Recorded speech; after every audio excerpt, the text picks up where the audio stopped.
As a premier community in Hampton Roads, James City County strives to maintain a high quality of life for all citizens through sound fiscal management and legislative actions. In an ongoing effort to increase transparency, your Board of Supervisors holds public meetings to garner citizen input before making important decisions. Here's tonight's meeting agenda.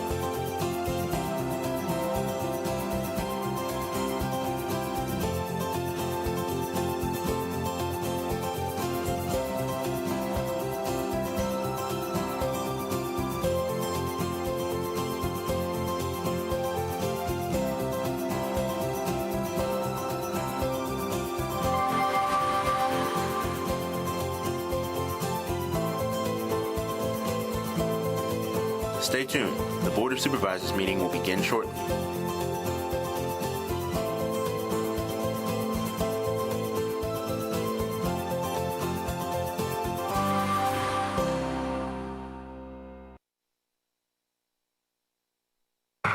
Call the meeting of the James City Service Authority Board of Directors, regular meeting to order. Good afternoon, Mr. Powell. How are you? Good afternoon. I'm well. How are you? Good. Will you please call the roll? Ms. Sadler. Here. Mr. Eisenhower. Here. Mr. McGlennon. Here. Mr. Hippel. Here. Ms. Larson. Here. We have no presentations this evening. Do we have any public comment this evening? No, ma'am. All right.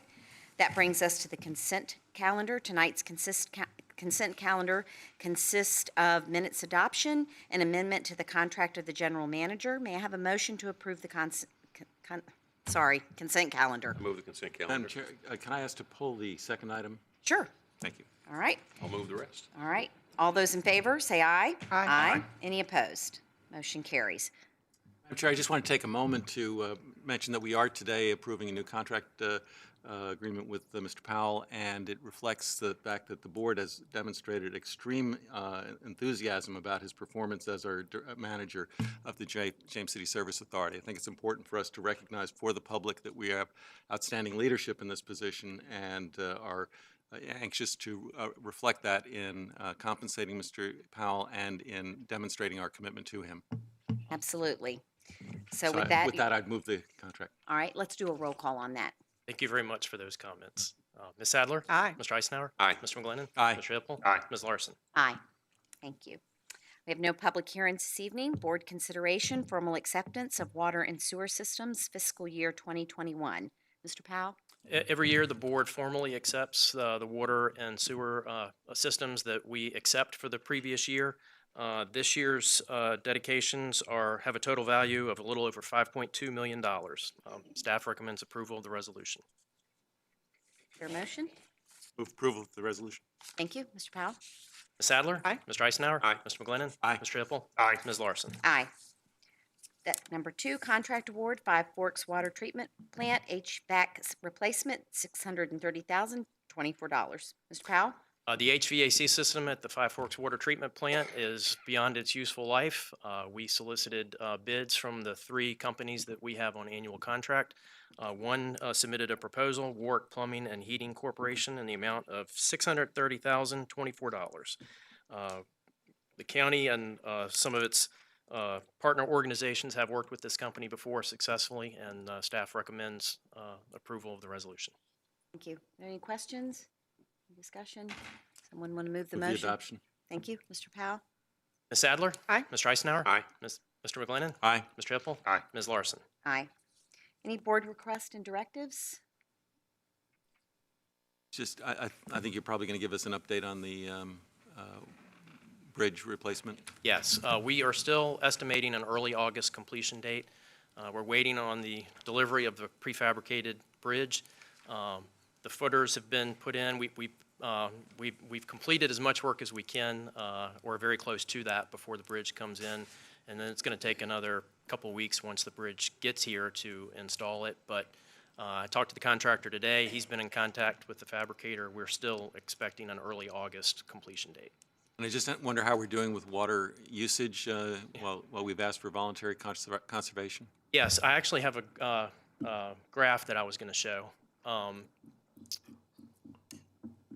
Okay, well, actually, that's, yes, the one on top, where the red arrow is.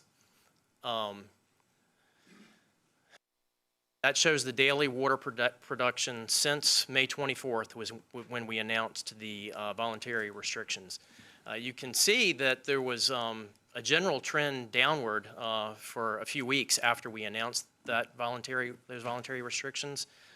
It's kind of been a little bit up and down since then, but I think in general you can say that there has been some decline in the water production.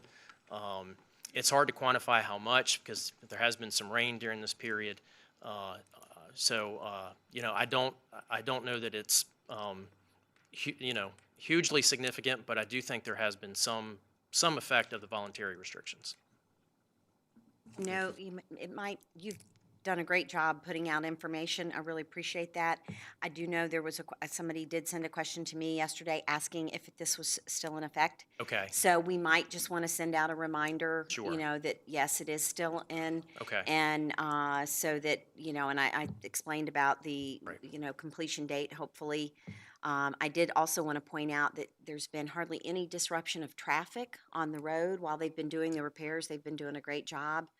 And it's been very, very warm, so very much appreciate the speed and everything of which they're working. Yeah. So, but maybe a reminder that yes, we still need people to be.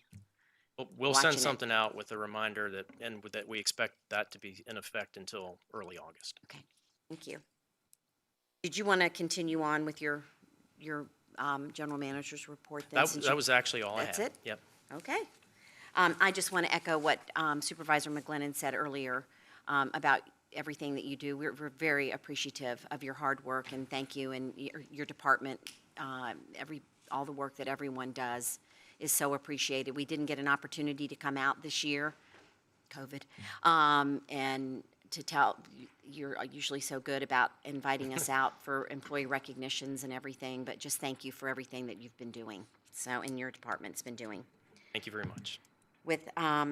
Without any further discussion, may I have a motion to adjourn? All those in favor? Aye. We're adjourned until 5 p.m. on September 14th, 2021 for our regular meeting. Thank you. All right, I'll go ahead and call this meeting of the James City County Board of Supervisors regular meeting to order on July 13th at 5:06. And Mr. Stevens, would you call the roll, please, sir? Yes, sir. Ms. Sadler? Here. Ms. Sadler represents the Stonehouse District and is vice chair of the board. Mr. Eisenhower? Here. Mr. Eisenhower represents the Jamestown District. Ms. Larson? Here. Ms. Larson represents the Berkeley District. Mr. McGlennon? Here. Mr. McGlennon represents the Roberts District. Mr. Hipple? Here. Mr. Hipple represents the Powhatan District and is chair of the board. To my left is Adam Kinsman, County Attorney, in the corner, and I am Scott Stevens, County Administrator. It's my pleasure to be clerk to the board. All right, and next we'll have a moment of silence, but before we go into the moment of silence, our pledge leader tonight, I'll ask Roberts District Supervisor, Mr. McGlennon, to please lead us off on the pledge leader. Thank you very much, Mr. Hipple. Tonight's pledge will be led by Kalani Williams. Kalani's interests include music, singing, and gymnastics. She's a rising third grader at James River Elementary, and her favorite subject is reading. She's accompanied tonight by her nana, Rachel Williams. So, Kalani, if you'd like to come up to lead us in the pledge after a moment of silence, we'll give you a high sign when it's time.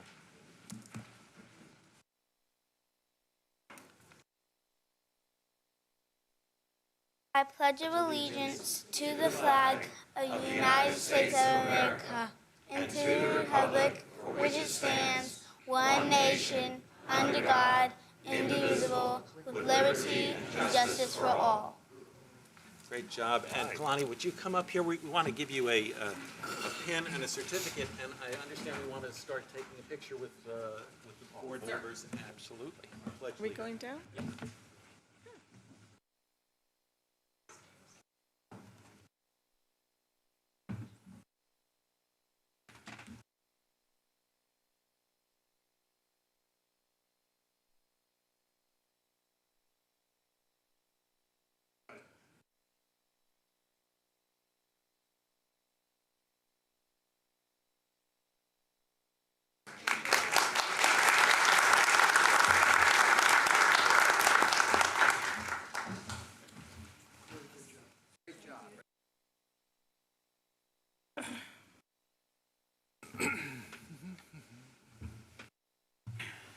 right, next we'll move into our public comment section.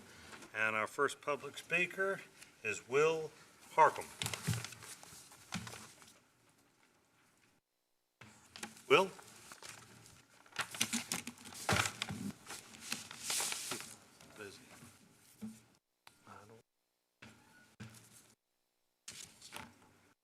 All right, we'll move on to the next speaker, Peg Borman.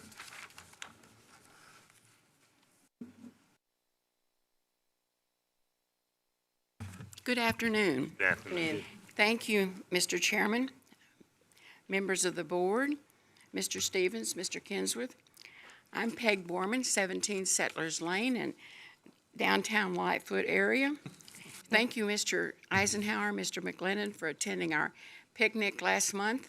It was a great turnout for our volunteers, our families and friends. And I'm sorry the rest of you didn't get to come, but I know that maybe next time. But I come once again today to talk a little trash. It's summer and the grass is growing and it's being mowed and the trash gets cut up into little small pieces and spread about. And that's if the contractors that are out there trying to clean up don't get it all up before the mower comes around. But then it also gets tossed out after they've cleaned up, and that trash is being littered by uncouth and sometimes unknowingly souls that are out there on our highways. But I just want to keep everyone out there thinking about front and center about James City County is just too good to trash. And someone asked me one time, why do you do that every month? And I said, because I think it's important enough that I get up there and shake and carry on like that little girl was. And I want everybody to know that we need to be cognizant of its trash is out there and help clean it up, because it's something that's everybody's responsibility. But I don't want to just harp on one of you all, because I know you all have become very aware of it since I've been coming and talking to you.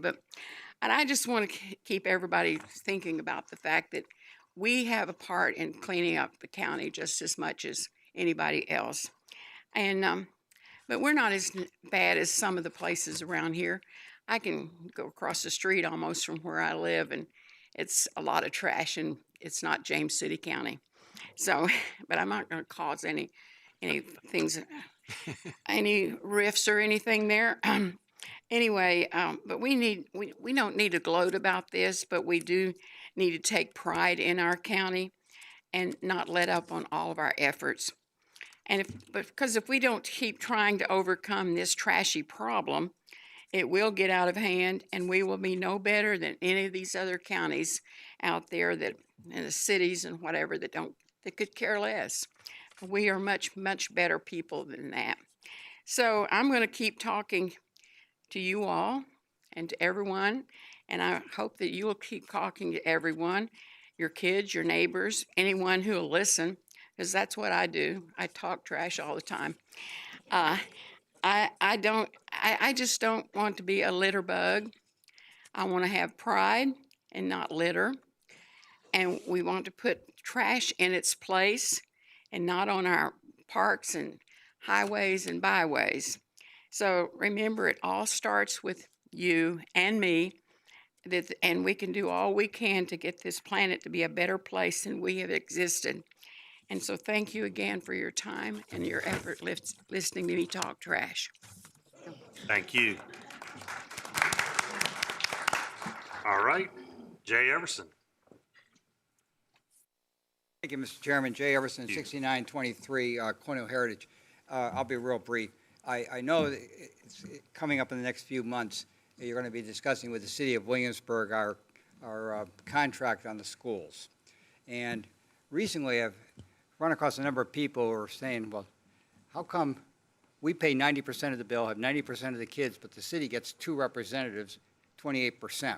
Of course, if you get rid of 1, then you have 6, and nobody wants a board with an even number. So I got to thinking about this, and it occurred to me that the solution may be that that the school board, nothing would pass without 3 elected members from James City County agreeing, because the other 2 are appointed. And if that was a little bit too radical, that maybe just have the 3 elected representatives from James City County would have to approve any financial matters, budgets, operating costs, CIP, and these consent calendars. I know I was at was at a meeting last month. A woman who was sitting next to me went to the restroom, came back, said, "What I missed?" I said, "Well, they just spent $1 million on the consent calendar." And she was astonished, and I said, "You know, it seems to me that when you're going to be spending that kind of money, that it's coming out of our pocket here in James City County, 90% of it, that we should have a better say in the money going forward." Thank you. Thank you. Mike Ware.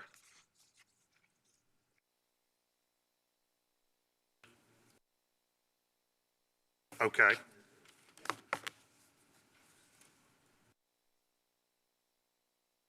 Plan, maybe? And it's, we're the applicant? Is this public hearing or public No, comment? we're in the public hearing Oh, right now. okay, then, Public comment. Public Or comment. public comment, rather, not public hearing. Okay, all right. So he should have been in. All right.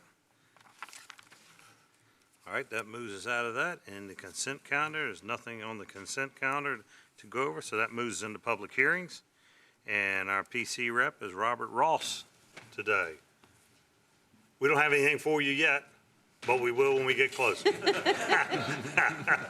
Just wanted to welcome you and thank you for being here.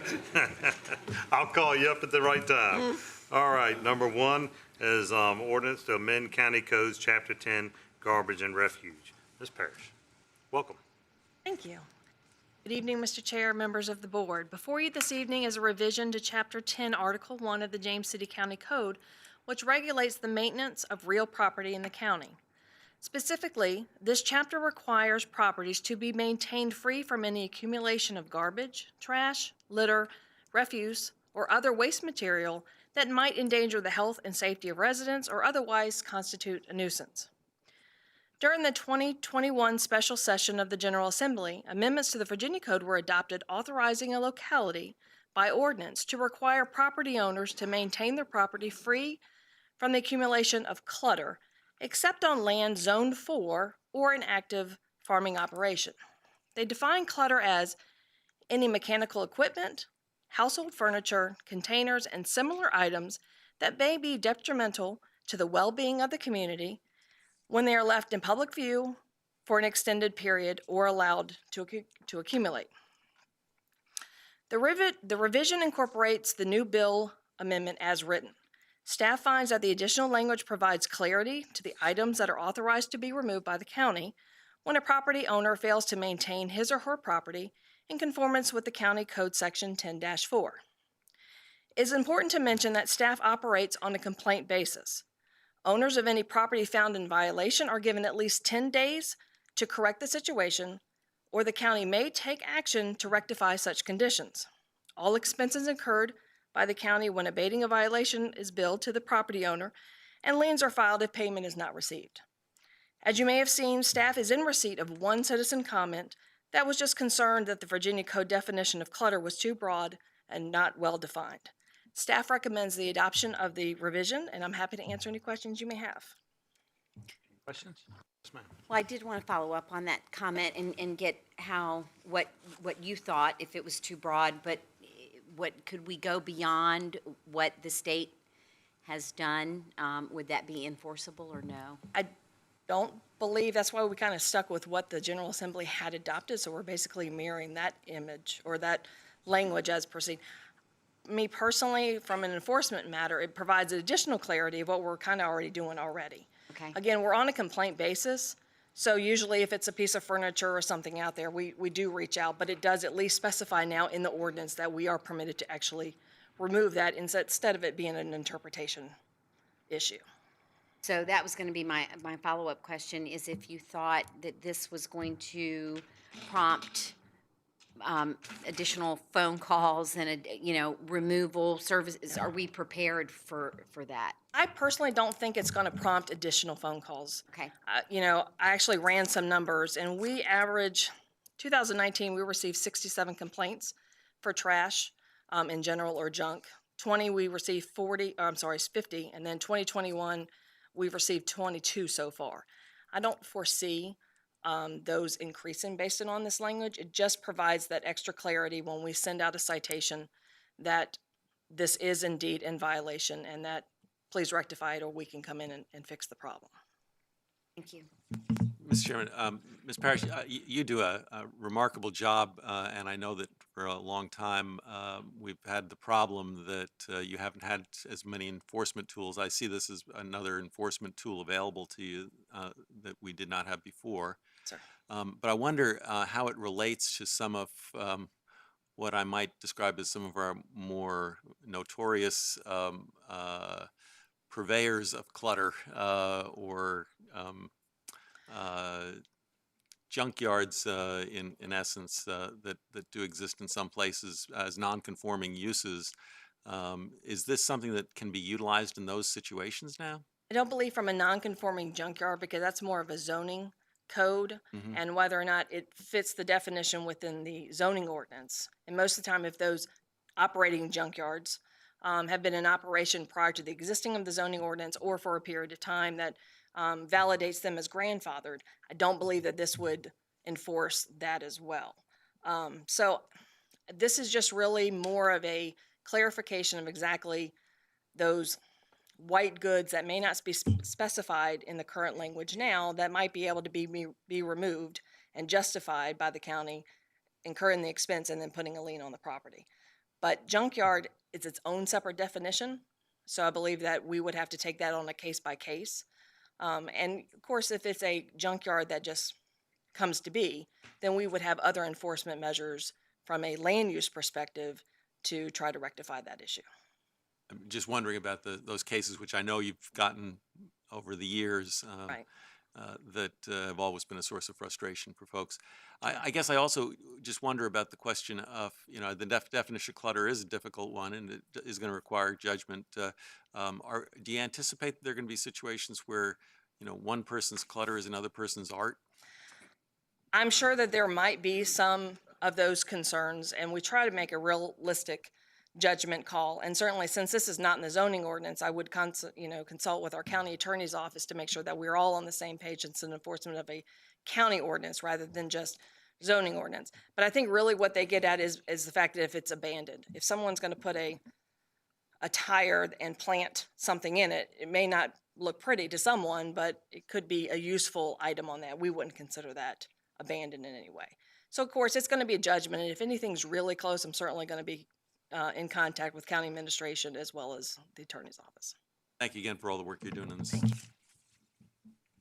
Any other questions? Ms. Parrish, one quick question. There are a lot of small businesses like little flea markets and antique stores. Traditionally, they'll leave chairs and items out front. Does that hopefully not apply to them? That wouldn't apply to Thank there. you. Just want to clarify. Thanks. Any other questions? All right, and we'll go ahead and open up the public comment. Any public speakers? Okay, we'll go ahead and close that, and I'll look to the board for discussion or motion. Move to adopt the ordinance, to amend the ordinance. Okay. All right, roll call, please, sir. Mr. Eisenhower? Aye. Mr. McGlinnan? Aye. Ms. Larson? Aye. Ms. Sadler? Mr. Hippel? Aye. Motion carries. All right, next is number 2, SUP-21-0004.1303 Jamestown Road, Unit 117, Williamsburg Woodworks, and Colonial Square. Tom, welcome, sir. Thank you, Mr. Chairman and members of the board. Mr. Patrick Russell of Williamsburg Woodworks has applied for a special use. The volume is hard to hear. Okay. Mr. Patrick Russell of Williamsburg Woodworks has applied for a special use permit for a woodworking business at a property located at 1303 Jamestown Road, Unit 117. The property is zoned B1 General Business, designated Community Commercial on the 2035 Comprehensive Plan Land Use Map, and is located inside the primary service area.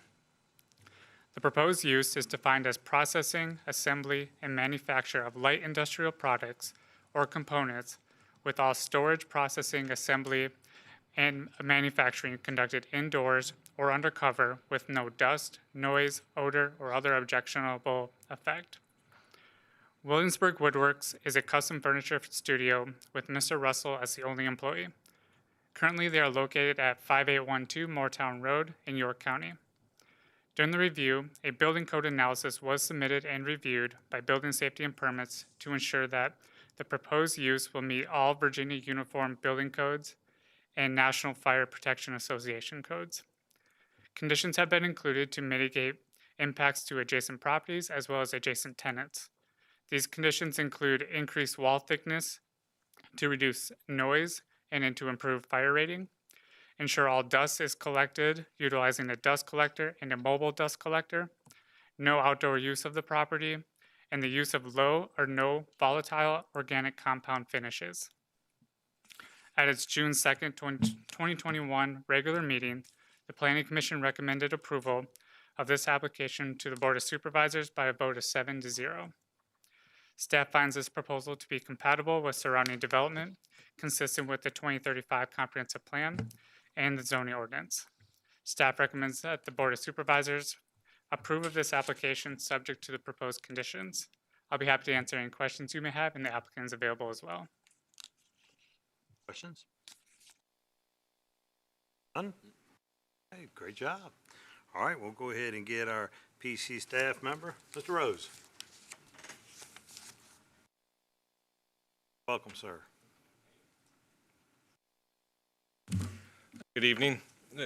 As members of the Planning Commission Working Group, along with Ms. Wortman, the Planning Commission has had involvement throughout the 2-year development of the comprehensive plan. And when we considered it on June 24th, we voted to recommend approval of the plan to the board. You're on the wrong one. I'm sorry. That's all right. I've been a little, That's all right, that's not well number prepared. 5. We're on number 2 with Jamestown Road. And The what's y'all's woodworking decision for the at woodworking? At the shopping center. Yep, Yeah, okay, I could talk about that because I remember we all. that's all right. I know how it is. Sometimes you get so many things going on. Just don't worry about it one bit. Should I leave and come back and try again, maybe? No, you're fine. We do it all the time up here. The Planning Commission fully supported this, thought it was an excellent use for this space, and would highly recommend approving this. Great. Thank you. That all you need Any from me? questions? I don't think. That's it. That was easy. I'm sure I'll Bring be that back. paper back You'll up be in there. back. Yes, sir. Thank you. All right, I'll go ahead and open up the public comment. And Ms. Janet Green, welcome again. Thank you. I'm excited to be here in front of friends to hopefully welcome a new friend to Colony Square.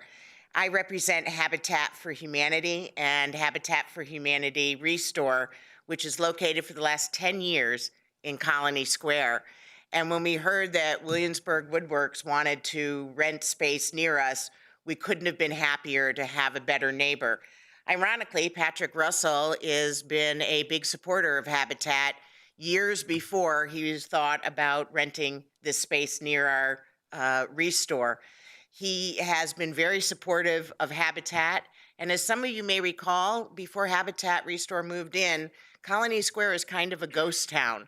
Now we lease 45,000 square feet there. I think we're the anchor tenant, and we would welcome with open arms.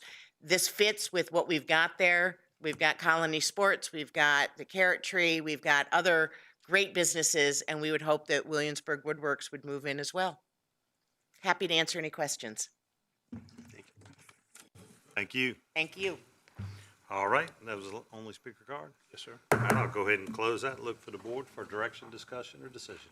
I was just going to say that there was we received an email earlier today from Teresa with 3 callers in support of, one of them being Arlene, the owner of the florist there, Right. who was very supportive of the business. So I will move the motion when it's the time.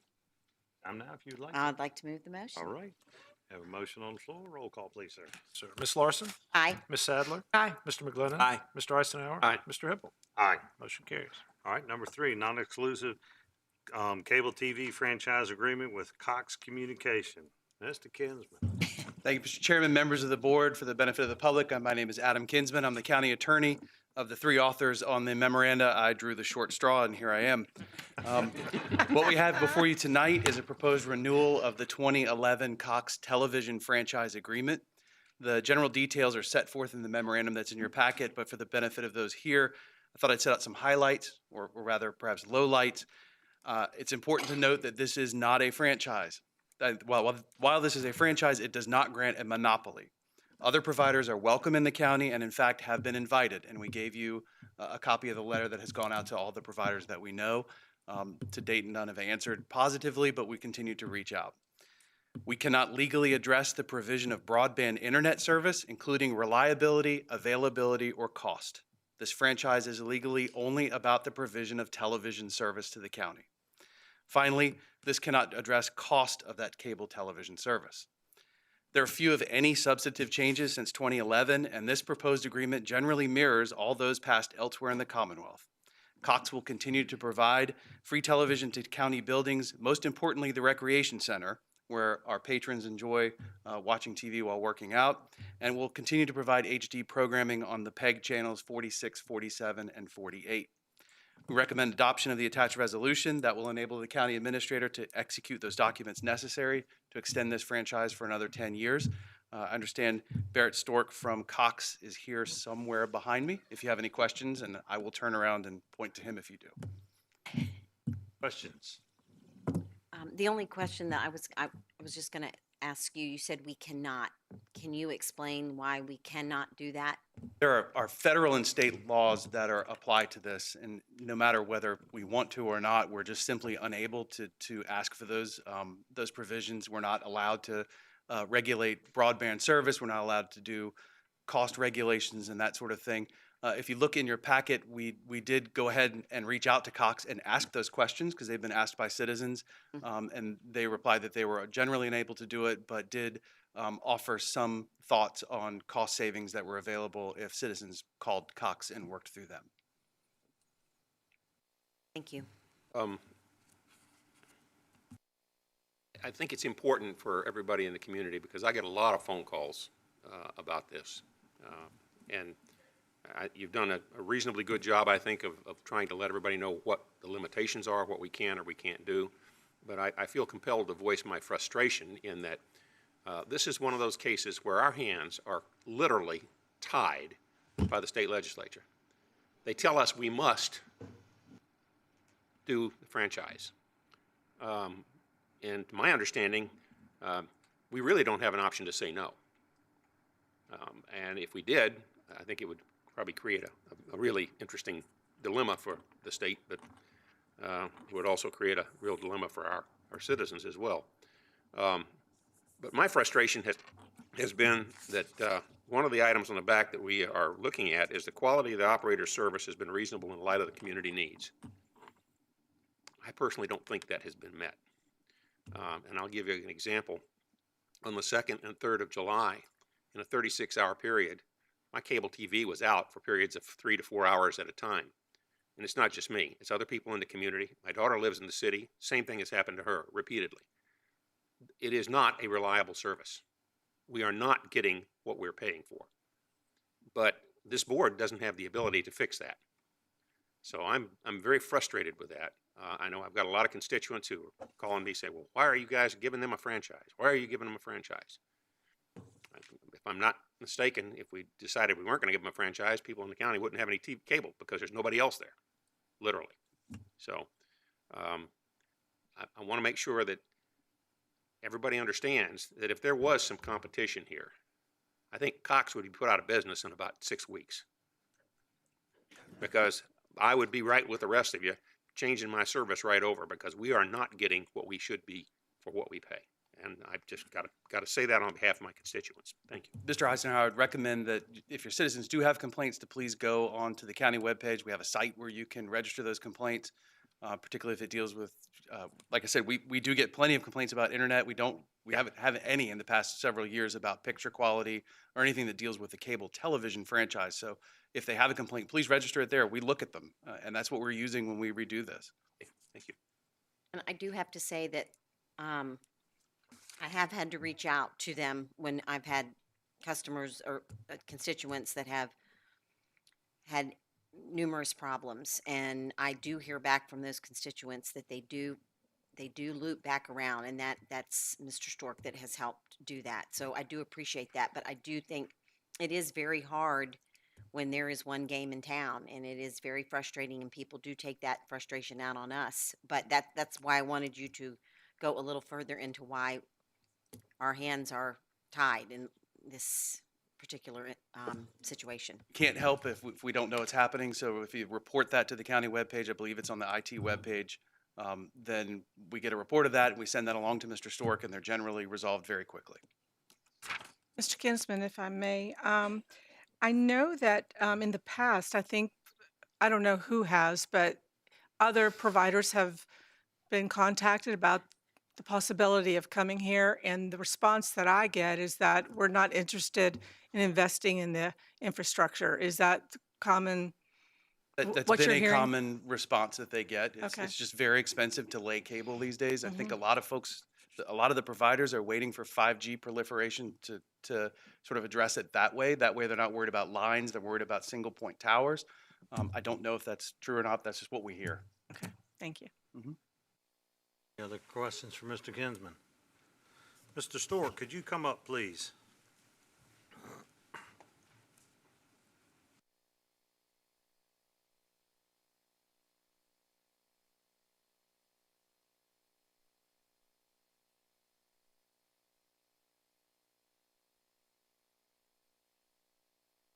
Mr. Chairman, members of the board.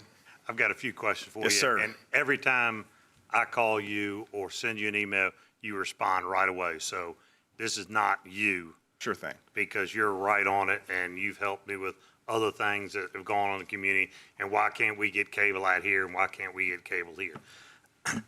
After hearing that for the years and years and years that I've sat on this board, and even before that, and I was with Continental Cable before Cox got here,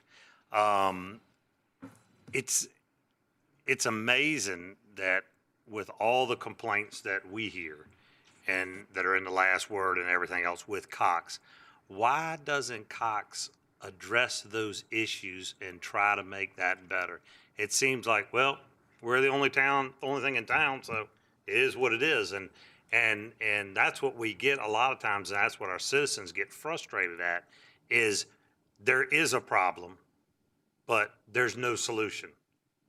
So how could Cox in James City County be the solution and get things out better and quicker and response times and not only with, I know ours is with TV, but with the internet and everything else and the lag times and I know when you're too far out and you go through the 7 tiers, you can't go any further with that line unless you go out with fiber optic in order to get, and of course that's expensive. I understand that, and I do want to thank you for working with us with the COVID funds from the federal government to get as many school kids involved and plugged in and have internet. So that was a great deal through our community. So I appreciate that. So it's not beating you up. It's more beating Cox up, not you, because you've been very helpful and represented Cox well. But how can we fix some of these issues? Well, I think Mr. Kinsman touched on it, and I'll just kind of hammer on that again. Let us know. I know several of you have reached out to me before, and that gives me an opportunity to work with the team we've got. We've got an executive escalations team that I work with, and they don't just solve the problem that's put in front of them. They're able to kind of go in and diagnose, is there something symptomatic? Is there something else going on? Is there training we haven't provided to a rep or to one of our technicians that we need to get out there and get fixed so that it doesn't happen to any other customers? So I'd say, number one, let us know. Number two, we are investing. We definitely understand there's more competition now than there's ever been in our space. You can get it through satellite, you can get it over the top through the internet, you can get it over your phone. I was at a board meeting, or spoke to at a board meeting a few months ago. One of the board members was still remote, and he was doing all of his video conferencing with his phone. He had great quality, and he said he didn't need us. He said he's fine with the service he's got. So there's a lot of competition. Despite that, we keep investing.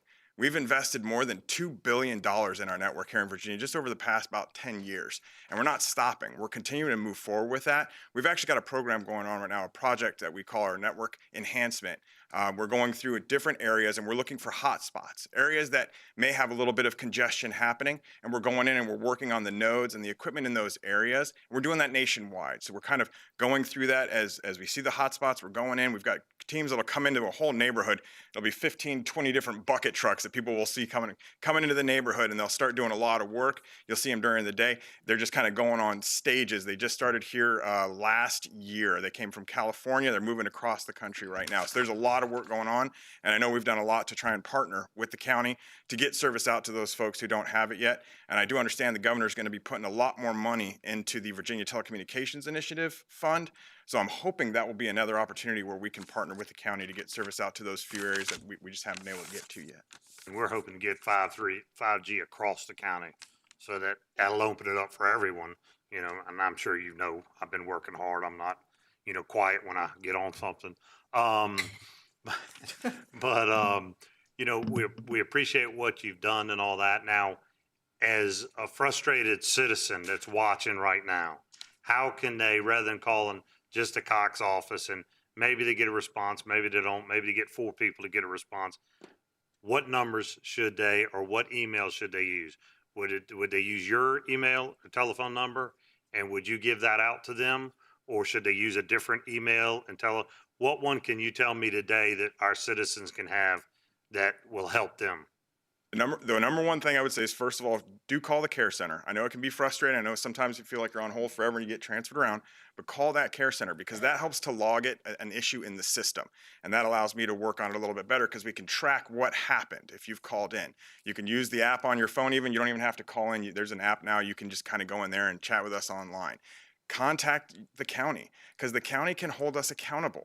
That's no joke. That's part of our franchise grant. The county holds us accountable for these things. So I would say go that route. You can contact me all you want, but if they're funneled through the county and they come to me, then there is a report of what is going on, and it helps us all stay on track. Okay. All right. Any other questions? I will say, as frustrated as some people are, I've contacted you numerous times. I feel like we're BFFs. But, Always happy to help, man. well, you have been very helpful. I know people are frustrated, but you've always resolved, you personally have made sure that that particular issue at the moment has been resolved. So for that, I thank you. Mr. Sturg, if I could just ask a couple of quick questions. The things that I hear about a lot or see sometimes out there, maybe you could explain a little bit about them. Three issues in particular. One is a number of our citizens, especially in the western end of the county, complain often about the absence of Richmond television, noting that oftentimes our weather is really more akin to what's happening in Richmond than in Hampton Roads. Yet we used to have access to Richmond news stations and do not anymore have that situation. A second issue is when something does happen to the lines, and and I know it's tough, when you're working on lightning strikes that have hit something, and you need to replace the line. Those wires stay on the ground, above ground, for a very long time in many instances. In my neighborhood right now, there's one that's been extended up for over 6 weeks now. I personally have had to wait 2 months to get wires buried, and that just seems like an awfully long time and an opportunity for more damage to occur at one point or another. And then finally is the issue of price. I find it very, I've tried a couple of times to basically find out why it is that it seems that lots of people will anecdotally tell me that, oh yeah, the rate went up for Cox, but I called them and they gave me a better rate. My suspicion is that a lot of people have heard that, and it does strike me that if there is a better rate to be had, it should be available to everybody without having to ask for it. So I guess I've sometimes gone on the website to just kind of try to track down exactly what I'm paying for. The bill that comes in the mail to me, and I do get my bill still in the mail, has virtually no information about what the components of that bill might be. So just kind of getting a sense of how to make sure that people are being treated equitably in terms of cost. Sure thing. Let me see if I can break down those questions. Thanks. The Richmond stations, this came up quite a bit right when I got hired, honestly, when our franchise was being negotiated the last time. I think we worked with Leo and his team where we're trying to find ways to keep the Richmond broadcast stations, especially for the news here in James City County. James City County is not in the Richmond DMA, the designated market area. They're in the Norfolk Newport News designated market area, and so you get the broadcasters that are based in that designated market area. We were able to negotiate with one of the broadcasters who had a duplicate version of one of the broadcast channels here at that time, and we were able to convince them to keep the channel here. Unfortunately, that programmer was sold to a different company, and that company did not feel the same way, and they would not allow us to rebroadcast their signal. Keep in mind, we're a rebroadcaster, essentially. We have to go in and negotiate with all these program and content owners to be able to rebroadcast their content over our network. If they don't want to let us do that, then that's when we run into a problem. And that's what we ran into, unfortunately, when that network was sold. We weren't able to keep one of the Richmond broadcasters here. But we tried as hard as, I think we kept them here for about three or so years. We were able to keep them here. Fortunately, that changed, but it's definitely something we just ran into this in another locality nearby who was also asking the exact same question. We'd love to get them. I know they're all available online now, so you can stream, especially in their case, they were asking about news. They just wanted news and weather. They said, why can't we get those? We checked into it. You can stream them. No matter what, you can always go in and stream their channels that they might have available for you. So that was kind of an alternative that we were at least able to help people understand. Wires on the ground, let us know about that. If you're seeing wires on the ground, something maybe has gone wrong. Either the markings, we have to follow all the markings. So either the markings didn't get done, or someone didn't have access to wherever backyard or whatever area we needed to get to at the time they went out there. That could have been an issue. There's a myriad of things that could have happened that stalled out that process. And if it fell off the radar, we got to get it taken care of. Let us know about it. Again, reach out to the county so they can contact us and we can keep track of it, we can trace it, and we can get it taken care of as quickly as possible. Sometimes it's just a construction issue, it just takes time to get it done, but we want to get it done as quickly as possible. As you said, it can be a safety issue, and we want to make sure that safety issue is remediated as quickly as possible. On price, so I know that I think this came up last time I was here before. There's always going to be promotional opportunities for folks. We're always looking to give people a good opportunity to keep our services. When folks call in, we might shift them around. We might say, you know what, you're not using that HBO that you had that time. Let's take that off your bill. Let's see if we can find a way to get you on a different plan, a different promotion. See if there's things we can do to reduce that bill down so that it is in the area of what you want to pay, what your budget may offer for the services you want to get from us. We're always looking at ways to try and simplify that. I think we're actually coming out with right now another simplification to try and make it easier for folks so that when you go on and you try to look for what services you want to pay, it's a simpler process. It's an issue the entire industry has gone through. You go to any cable company and you're going to see kind of the same sort of system. We're trying to make it better. We're always working for ways to find a better solution for our customers so that they really do find the value in the services we're offering. Prices do go up. As I said, the broadcasters and the folks that we're getting the content from, they want more as well. So when they negotiate for more, we try to absorb as much of that cost as possible. But unfortunately, sometimes that cost gets passed along, and we understand that that's not a good thing for our customers. I do have one other quick question. Yes, ma'am. People ask me frequently, I don't know why they call me, but how can you get additional, what's the process to have additional channels added that aren't currently offered? If there's channel XYZ and Cox doesn't carry it at all, and they want channel XYZ, how do they go about lobbying you to get XYZ? Yes, ma'am. Call us. Call you. And we track that. There have been a few different channels that have come up over time. It may be that there's just only a few folks that are looking for it right now. It may be that there's a groundswell of folks who are looking for those channels and we just don't know about it yet. But again, we have to go negotiate with those content providers So the more you let us know that there's a channel out there that someone wants, I've got a mayor up in the Northern Virginia area who calls us every year and says, I want this channel, I want this channel. We don't offer it in that area, but we've got a log of it, and every time it comes up, we can just go back to our marketing team and say, hey, has anything changed? Has anything adjusted with the way that this provider is willing to give us that channel? Unfortunately, in that case, it hasn't, but it sometimes does. We add channels, take away channels. We run into negotiations where it just doesn't make sense anymore to keep a channel because we find that folks aren't enjoying it. It's not something they want. They don't want to pay for it. What's the point of us keeping it on our guide? Thank you. Yes, ma'am. I imagine that you are in markets that have competition. Yes, ma'am. Do you know the data on what the pricing is like in those areas where you have competition compared to here where you do not? Yes, ma'am, absolutely. So we look at competition regionally. So although there may not be another wired provider in James City County, again, like I said, there are all sorts of other types of providers who can offer the same types of services we can. So we look at it regionally. If you go down to Norfolk, you're going to get the same prices. You go to Virginia Beach, we've got a major telecommunications provider who's our competition down there. Same prices. Go online. You can look up, based on the locality you want to look at. Go look at the locality. You'll see it's the same prices. We don't look at competition locally because we understand people move around. It's a region. It's not just one city, one county, one town. It's an entire region that we're trying to take care of. And that's, again, that goes back to the broadcasters as well, because those are regional broadcasters.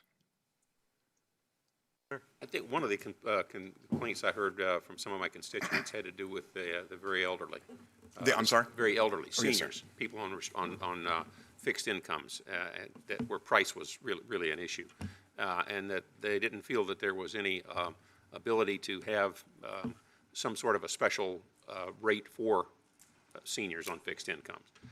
And is that something you guys have ever considered, or because I think that our neighborhood has got a lot of folks in that category, and that would be helpful for some of them. So. I don't know if it's been looked at recently. I know it has been looked at in the past, but what we try to do is find other types of promotional discounts that will help people out.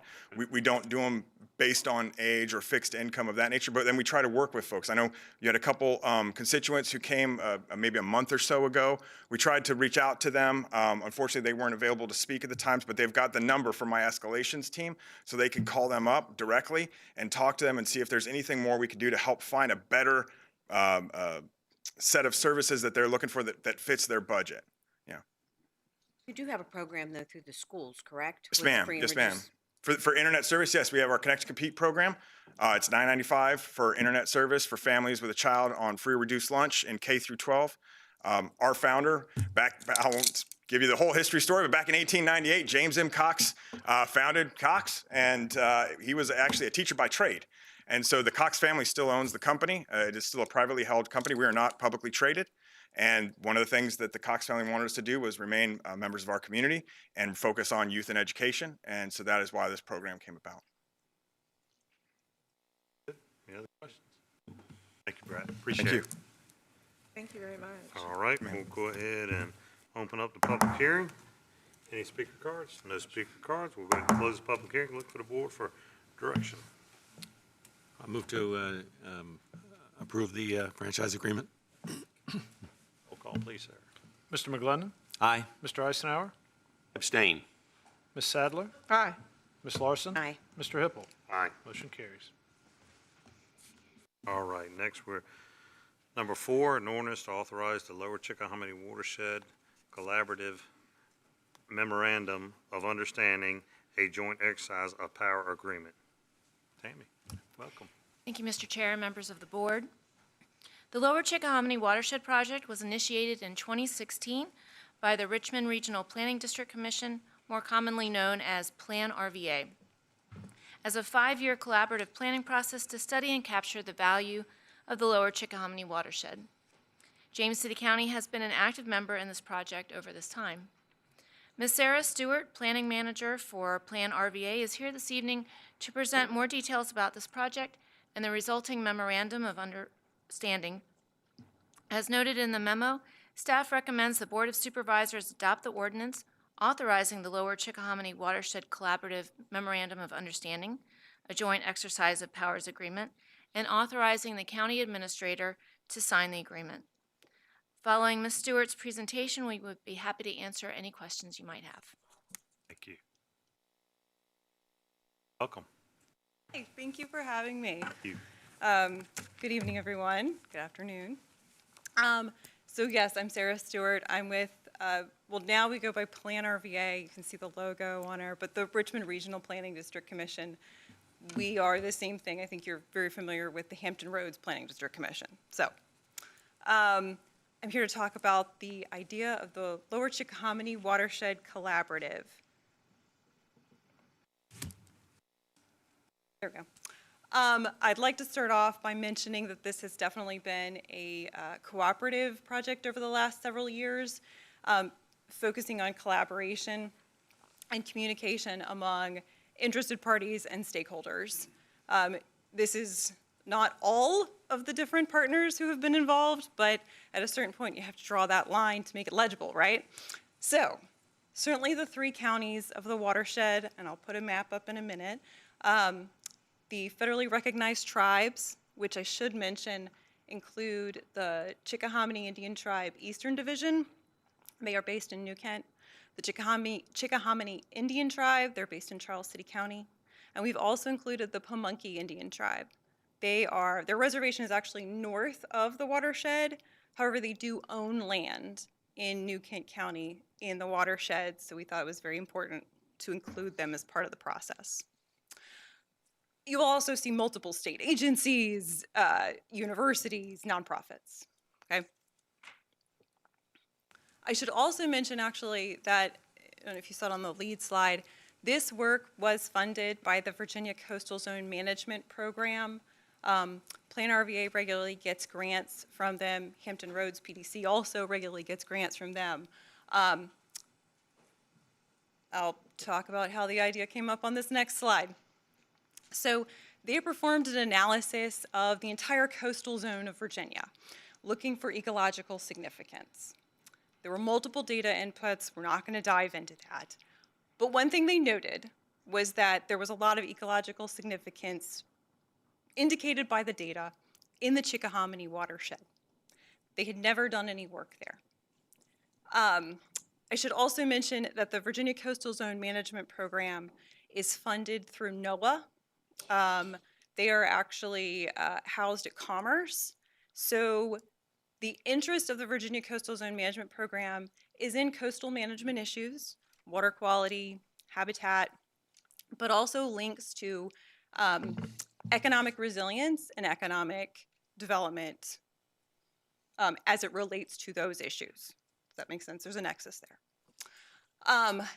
Indeed, those are actually the 2 goals that this project had behind it when we started talking about it, was how can we find ways to look for policy ideas or program ideas or simply continue conversations where those 2 things connect, okay?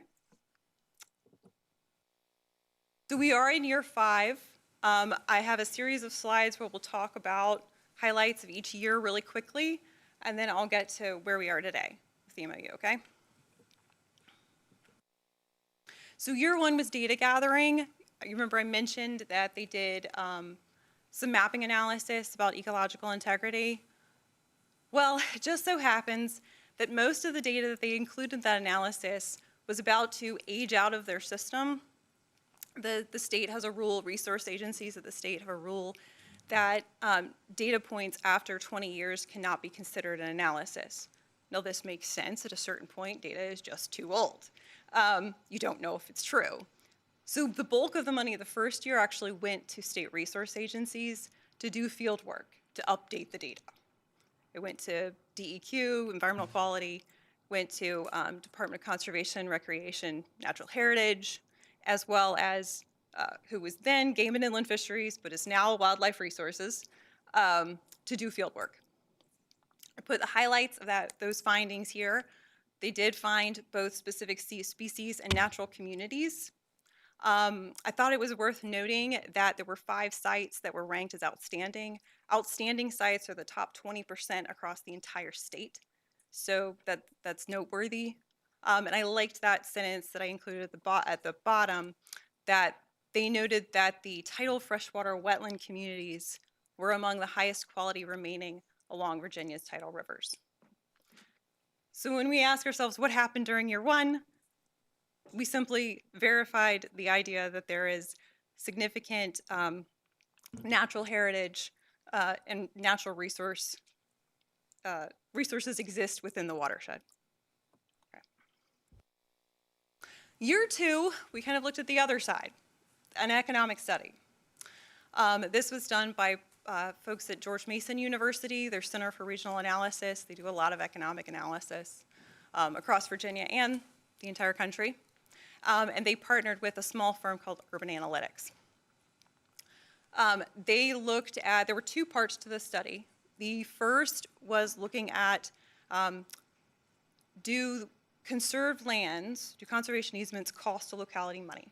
So they used the CAFR report, the comprehensive annual, the financial analysis report, to look at tax revenue and expenditures of the county, as well as the other two counties in the watershed. And they said, what do the lands cost? Because, how do I say this?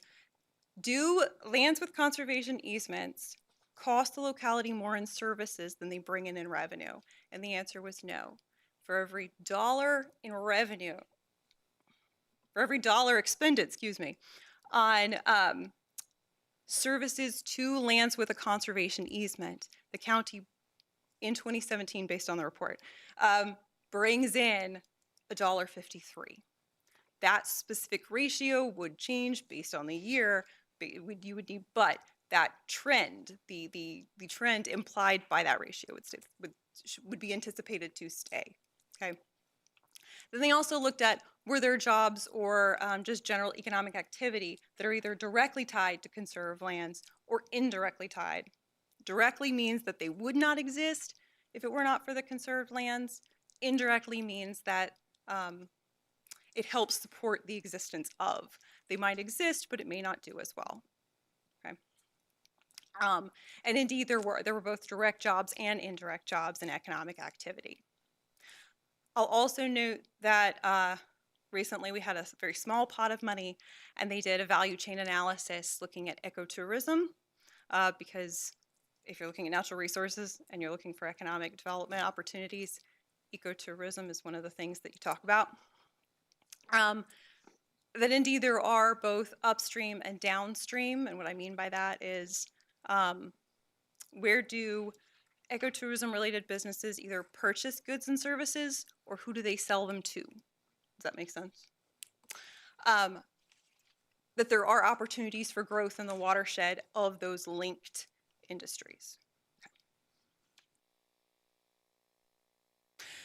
So then we proceeded into outreach efforts. We did thought leader interviews, some small focus groups, a public survey, and that generated some ideas around what could we do? Started that conversation, shall we say. What are some opportunities?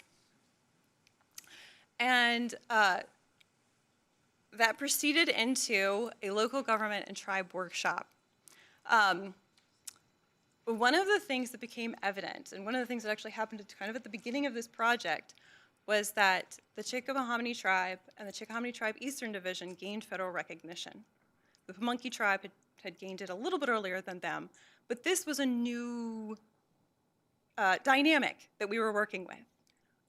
How do these federally recognized tribes in Virginia relate to the state? How do they relate to a locality, local government?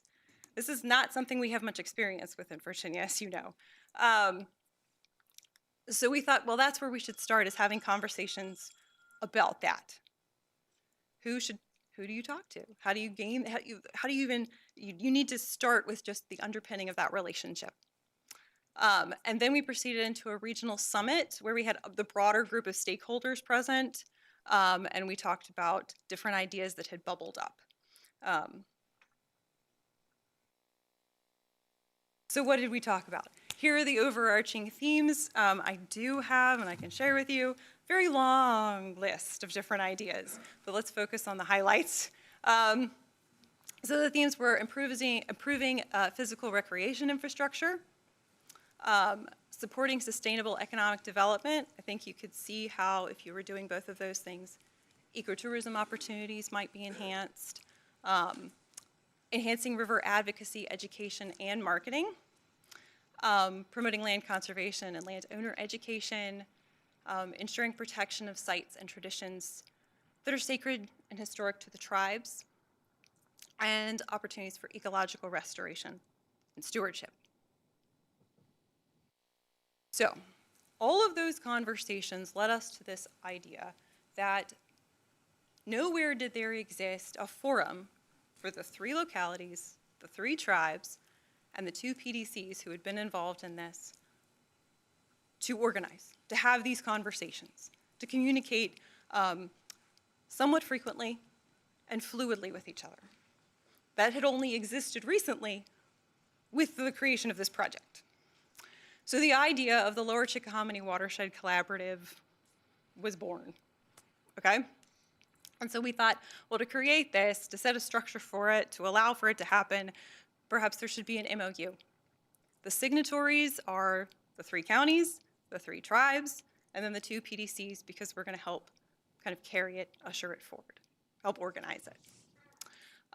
We are offering an opportunity for organizations, for state agencies, for interested parties to sign on as what we're calling supporting cooperative partners.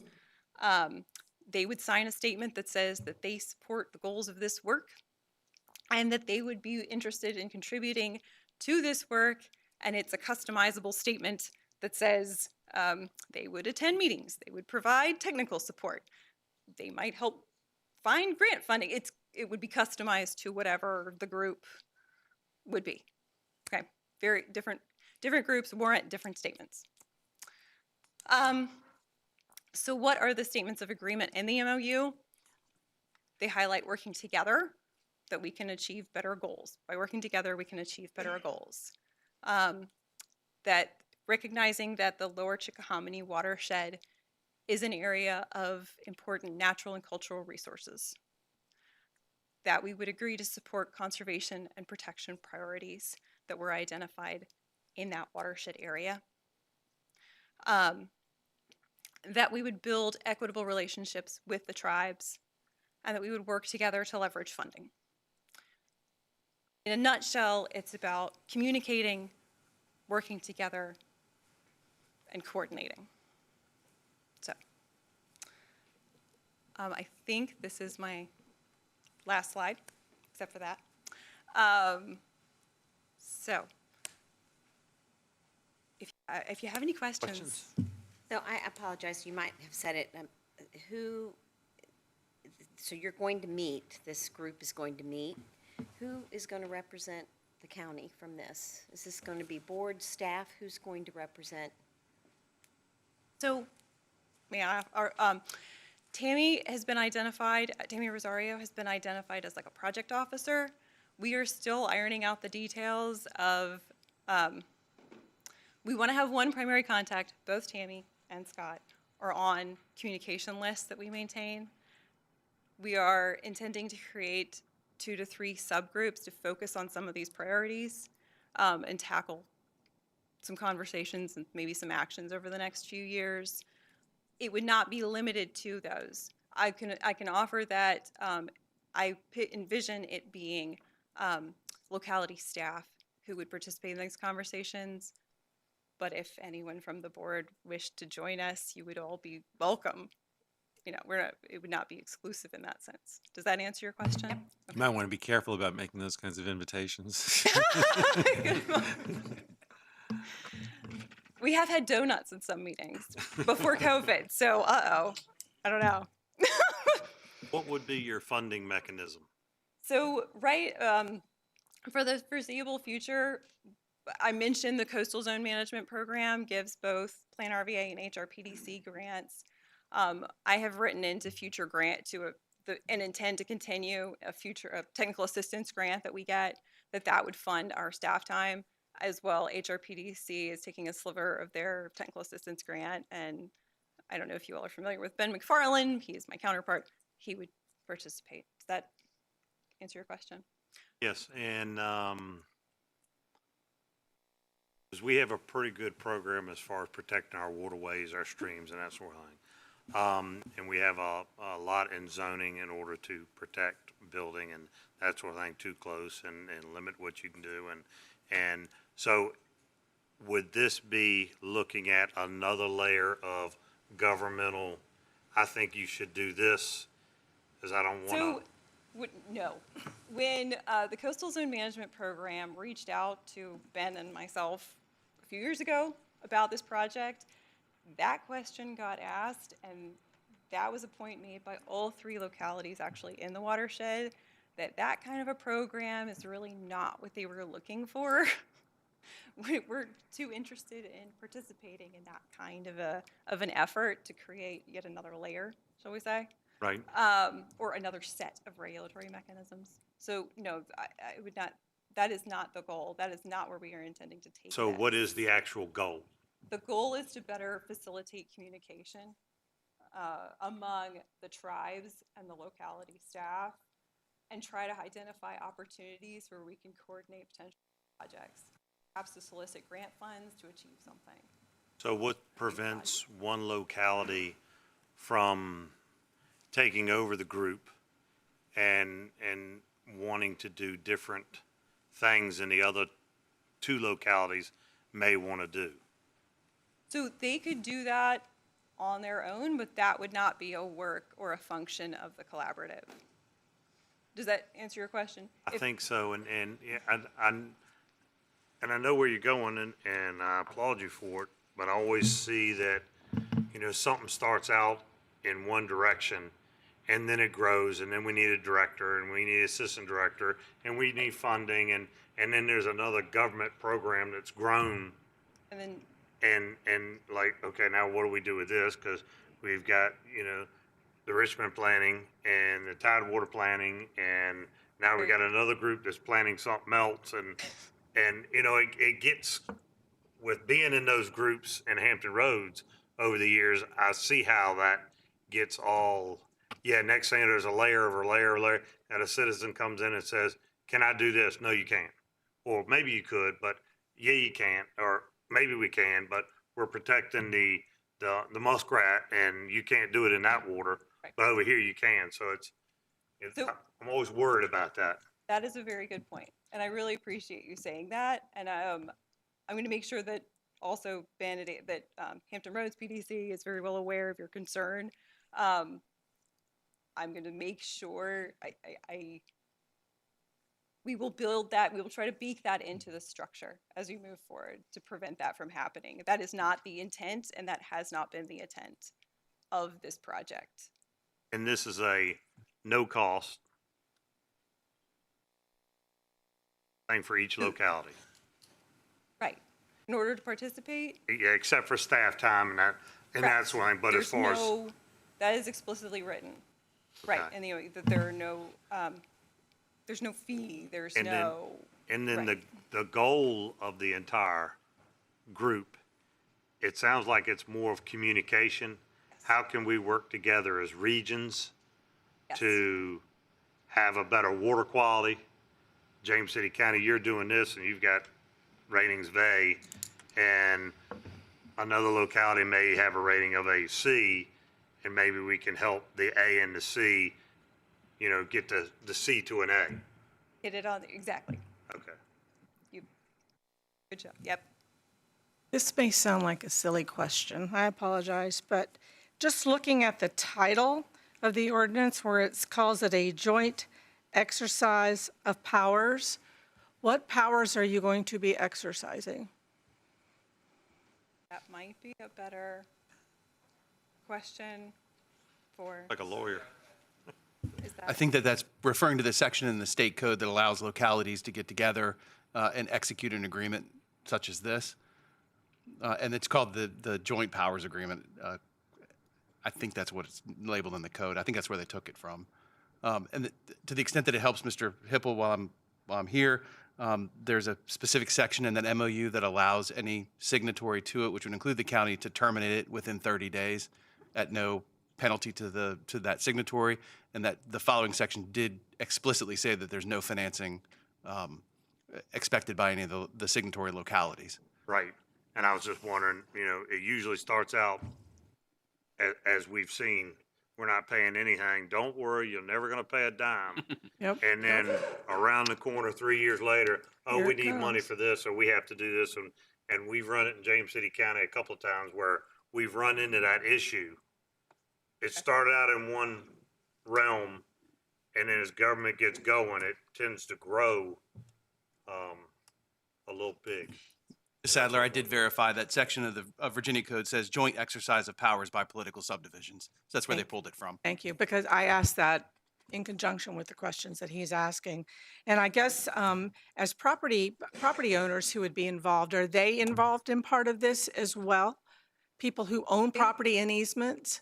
Oh, yes, they would absolutely be welcome. Okay, and so how can those property owners be, how can they rest assured that there's not going to be, to his point, yet another overlay of control over their property with what's already established in their easement?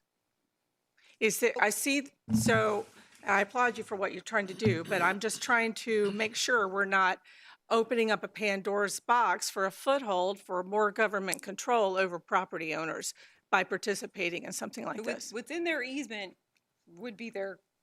It is what it is. It is what it is, right. Okay. This would not, and no, this would not touch that. This is not, it's separate. Okay. I could say that is certainly not the intent of this.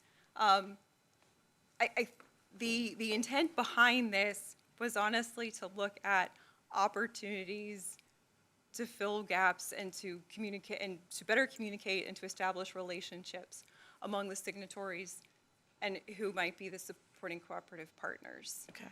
I think that what you're talking about is a much finer scale than what we had envisioned anywhere in the near future, as it might affect. And that's not individual on, property. that's not in there as of owner. now? That's right.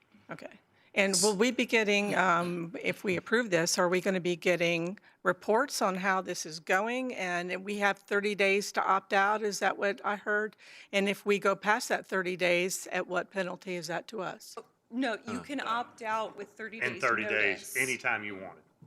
Right. So if you decided tomorrow you wanted to opt out, you could do, you have the 30-day period. You don't have to first 30 days. Gotcha, Just a- okay. Yeah. Just want to make sure, clarify that. Thank you very much. So Okay. if I can just take a stab at summarizing what I think you're saying, just so you can correct me if I'm wrong. Nobody is giving up their authority as legally prescribed by the creation of this organization. More a matter of allowing for communication among affected parties so that they can understand the perspectives as they make their own individual decisions about things like land use and what kind of recreational facilities to pursue and so forth and so on. Well said. Okay. Any other questions? All right. Seeing none, I'll go ahead and open up the public hearing. Do we have any speaker cards? No, sir. All right, I'll go ahead and close the public hearing and look for the board for direction. I'll move the motion. Okay. Motion. Ms. Sadler? Much as I applaud you, I'm not convinced yet, so I'm a no right now. Thank you. Mr. McGlennon? Aye. Mr. Eisenhower? Aye. Ms. Larson? Aye. Mr. Hippel? Aye. Motion carries. All right, next is consideration, number 5, consideration of James City County Comprehensive Plan, our county, our shared future, James City County 2045 Comprehensive Plan.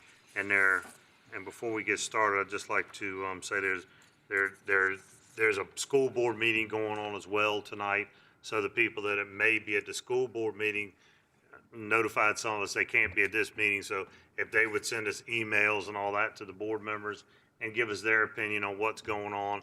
But tonight, this meeting is going to be to listen, and that's what the board's not going to make any decisions tonight.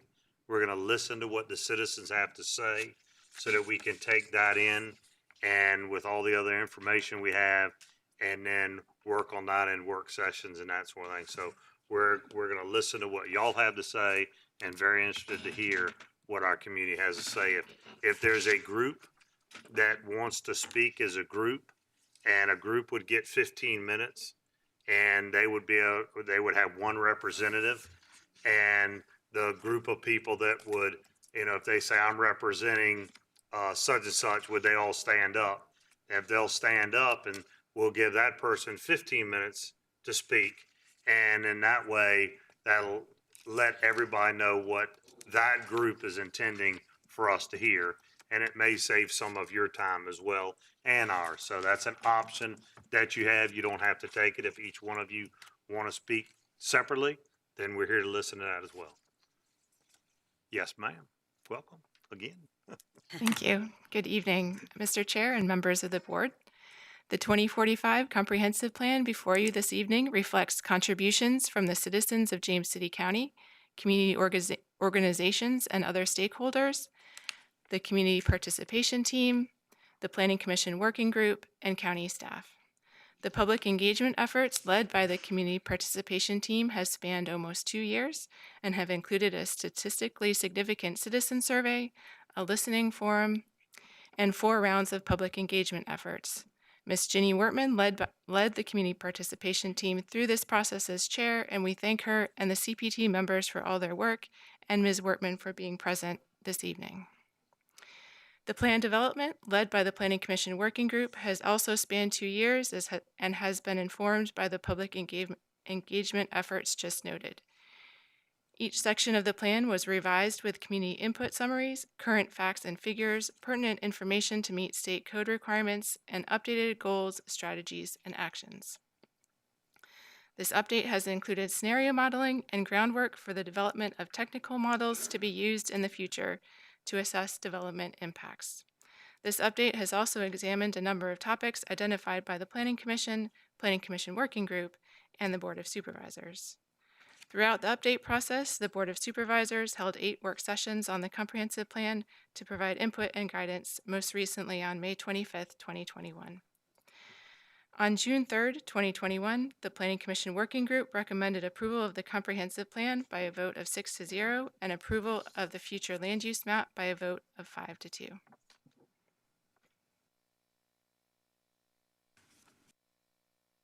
On June 24, 2021, the Planning Commission held a public hearing to consider the draft comprehensive plan.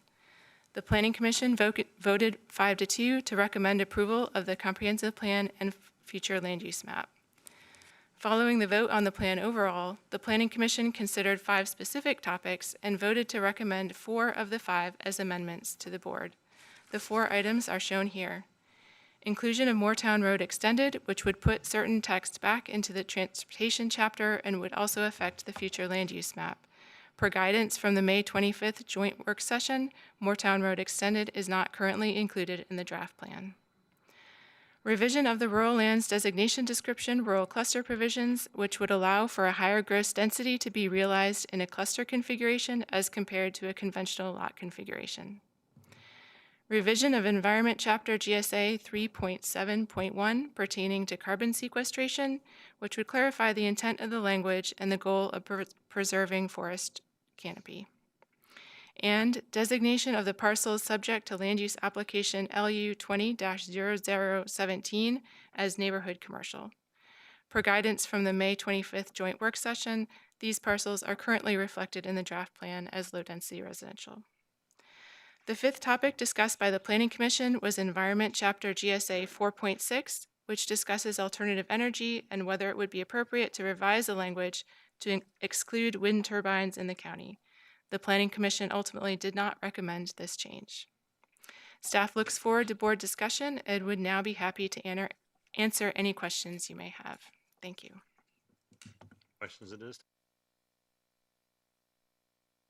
time? All right. Robert Rose, this is the time. Thank you, sir.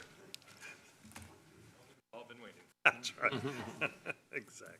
Thank you. Thank you. As members of the Planning Commission Working Group, along with Ms. Wortman, the Planning Commission has had involvement throughout the 2-year development of the comprehensive plan, and when we considered it on June 24th, we voted to recommend approval of the plan to the board. Following our vote, we considered several specific matters as potential amendments for the board's consideration.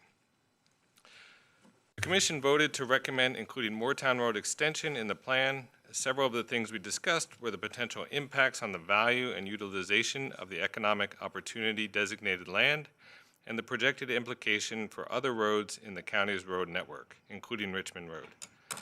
Given improvements made on surrounding roads and new estimates for traffic impact that were discussed, the commission voted in favor of including the extension. Next, the commission unanimously voted to recommend the change to rural lands language, with several of us expressing a need for some flexibility on the proposed change of density permitted in A1 zoning to 1 housing unit per 20 acres. This change would allow for higher density housing when clustered. Third, the commission unanimously voted to recommend the clarification of language regarding carbon sequestration, with our discussion centering on agreeing that it would be helpful to provide more information to citizens that the GSA is not about industrial processes, but is instead about the potential way to incentivize retention of forested lands for property owners in rural lands. In addition, we discussed that removing the state code reference could remove some potential uncertainty. And finally, the commission voted to recommend maintenance of the neighborhood commercial designation for land use application LU-20-0017, with our discussion centering on whether there could be a commercial proposal for these properties that included uses, scale, and intensity consistent with neighborhood commercial and which would not have adverse traffic and other impacts in this particular location. And the majority expressing that there was the potential for such a proposal to occur, perhaps with different uses than had been included in past applications. Thank you. I'm happy to answer any questions. Thank you. Any questions? Thank you, Mr. Rose. All right, now I'll go ahead and open up the public hearing. And our first speaker tonight is Linda Rice.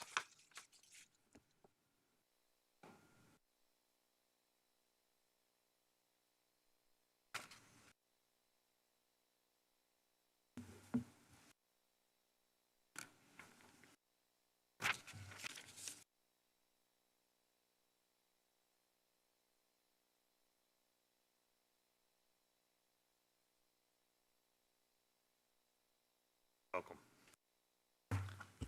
Good evening.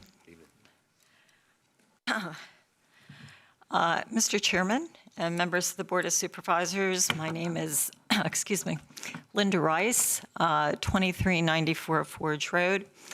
Although I am president of a group called Friends of Forge Road in Toano, which I know you've heard about before, I don't have any members of my group here tonight, so I guess I've just got 5 minutes. You all should have received copies of an email listing some of the concerns, I guess, that our group has with regard to the comp plan. But I would like to say that we really give a tremendous amount of credit to the PCWG, the planning staff, and really all of you for fostering this plan, because it's extremely detailed and extremely important for our vision of the county. Our particular interest is land use. And I will say that having been in this county now for a number of years and having lived on Forge Road for over 40, I will actually say I think this is the first time that I can really say there's maybe a greater appreciation for the preservation of rural lands, balancing that certainly with landowner rights.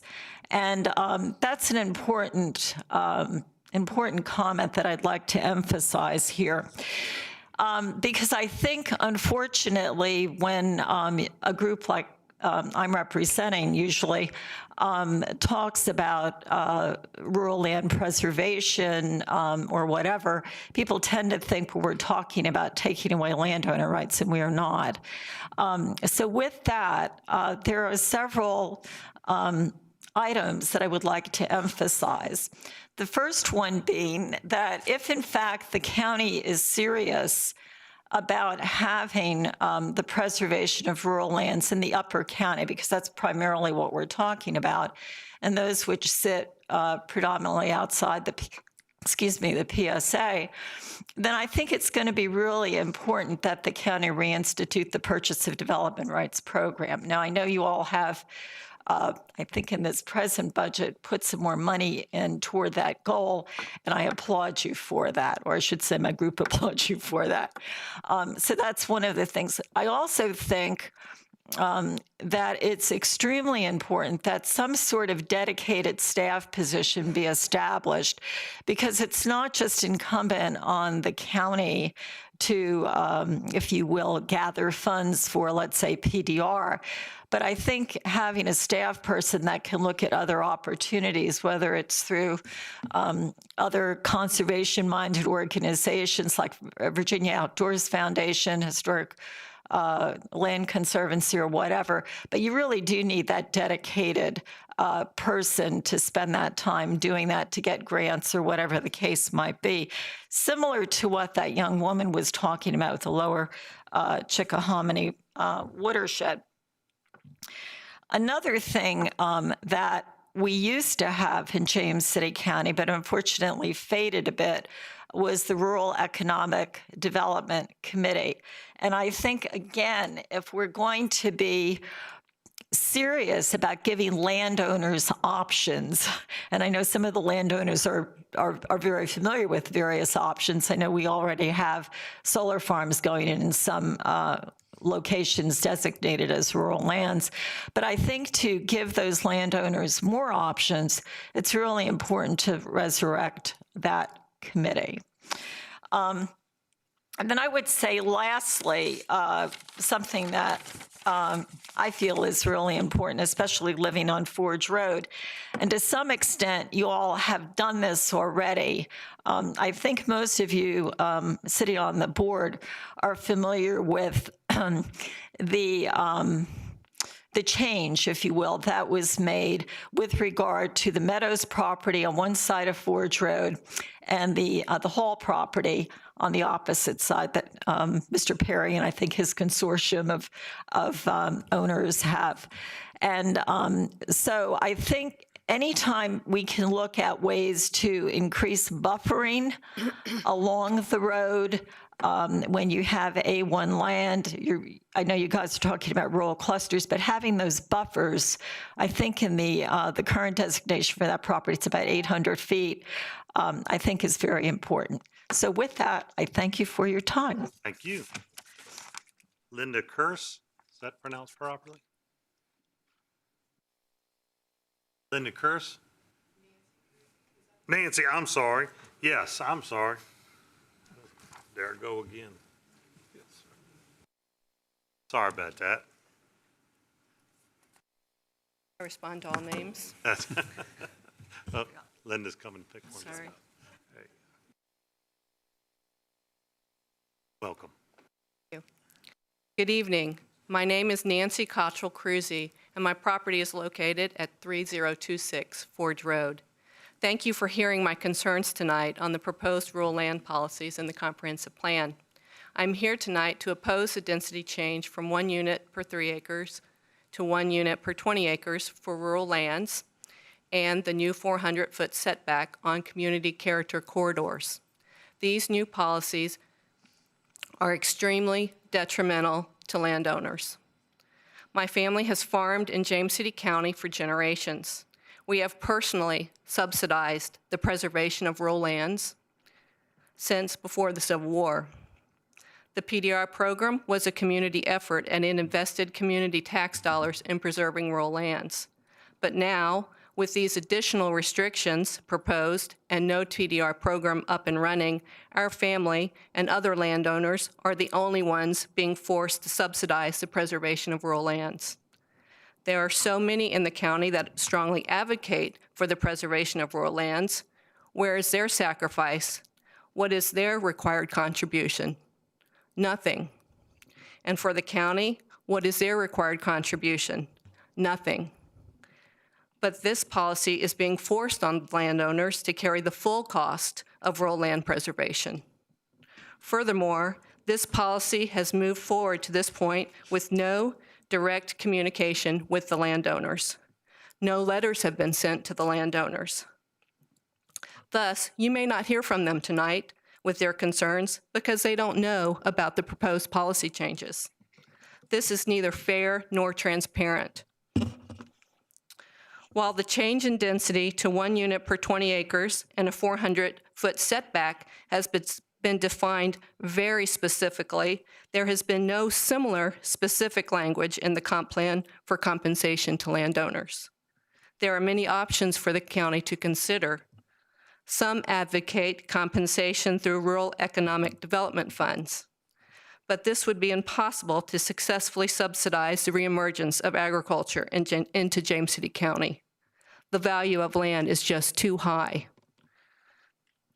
The PDR program is another alternative, but the county has been slow to restart this program and prioritize funding for it. The future of the PDR program will not be determined before the comp plan is voted on, so no assurances will be available to landowners. In fact, our family has inquired for a number of years about the possibility of a PDR on our properties to no avail. Our family supports the PDR program at the current A1 zoning. A TDR program offers lots of flexibility to achieve rural land preservation while keeping development in the PSA where the community wants it. It offers the advantage of being a private market program that requires no county funding. Furthermore, the Workforce Housing Task Force strongly recommended the TDR program to accomplish the joint goals of rural land preservation and workforce housing. Our family supports the TDR program at the current A1 zoning. But again, this brings no assurance to landowners since this program cannot be researched and implemented before these new policies are voted on. A final cost to citizens is the loss of the American dream of homeownership.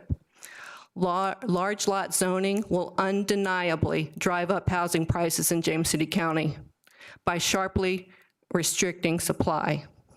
The evidence in peer Virginia counties using large lot zoning for years is clear. Housing prices skyrocketed. Workers, particularly minorities, are not able to secure a home at a price they can afford. They are priced out of the market. And the only type of housing that is encouraged with this new rural lands policy is million-dollar estates on 20-acre lots. So it makes sense that homeowner constituents would support large lot zonings because they stand to benefit from asset appreciation while being a free rider on rural viewsheds. In summary, it is not fair to the landowners and the working class citizens to carry the entire cost of rural preservation in James City County. Thank you for your attention to my concerns tonight. Thank you.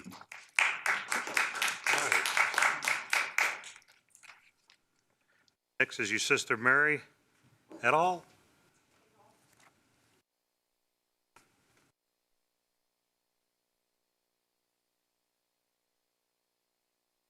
Welcome.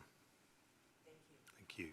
I appreciate your time and allowing me to speak this evening.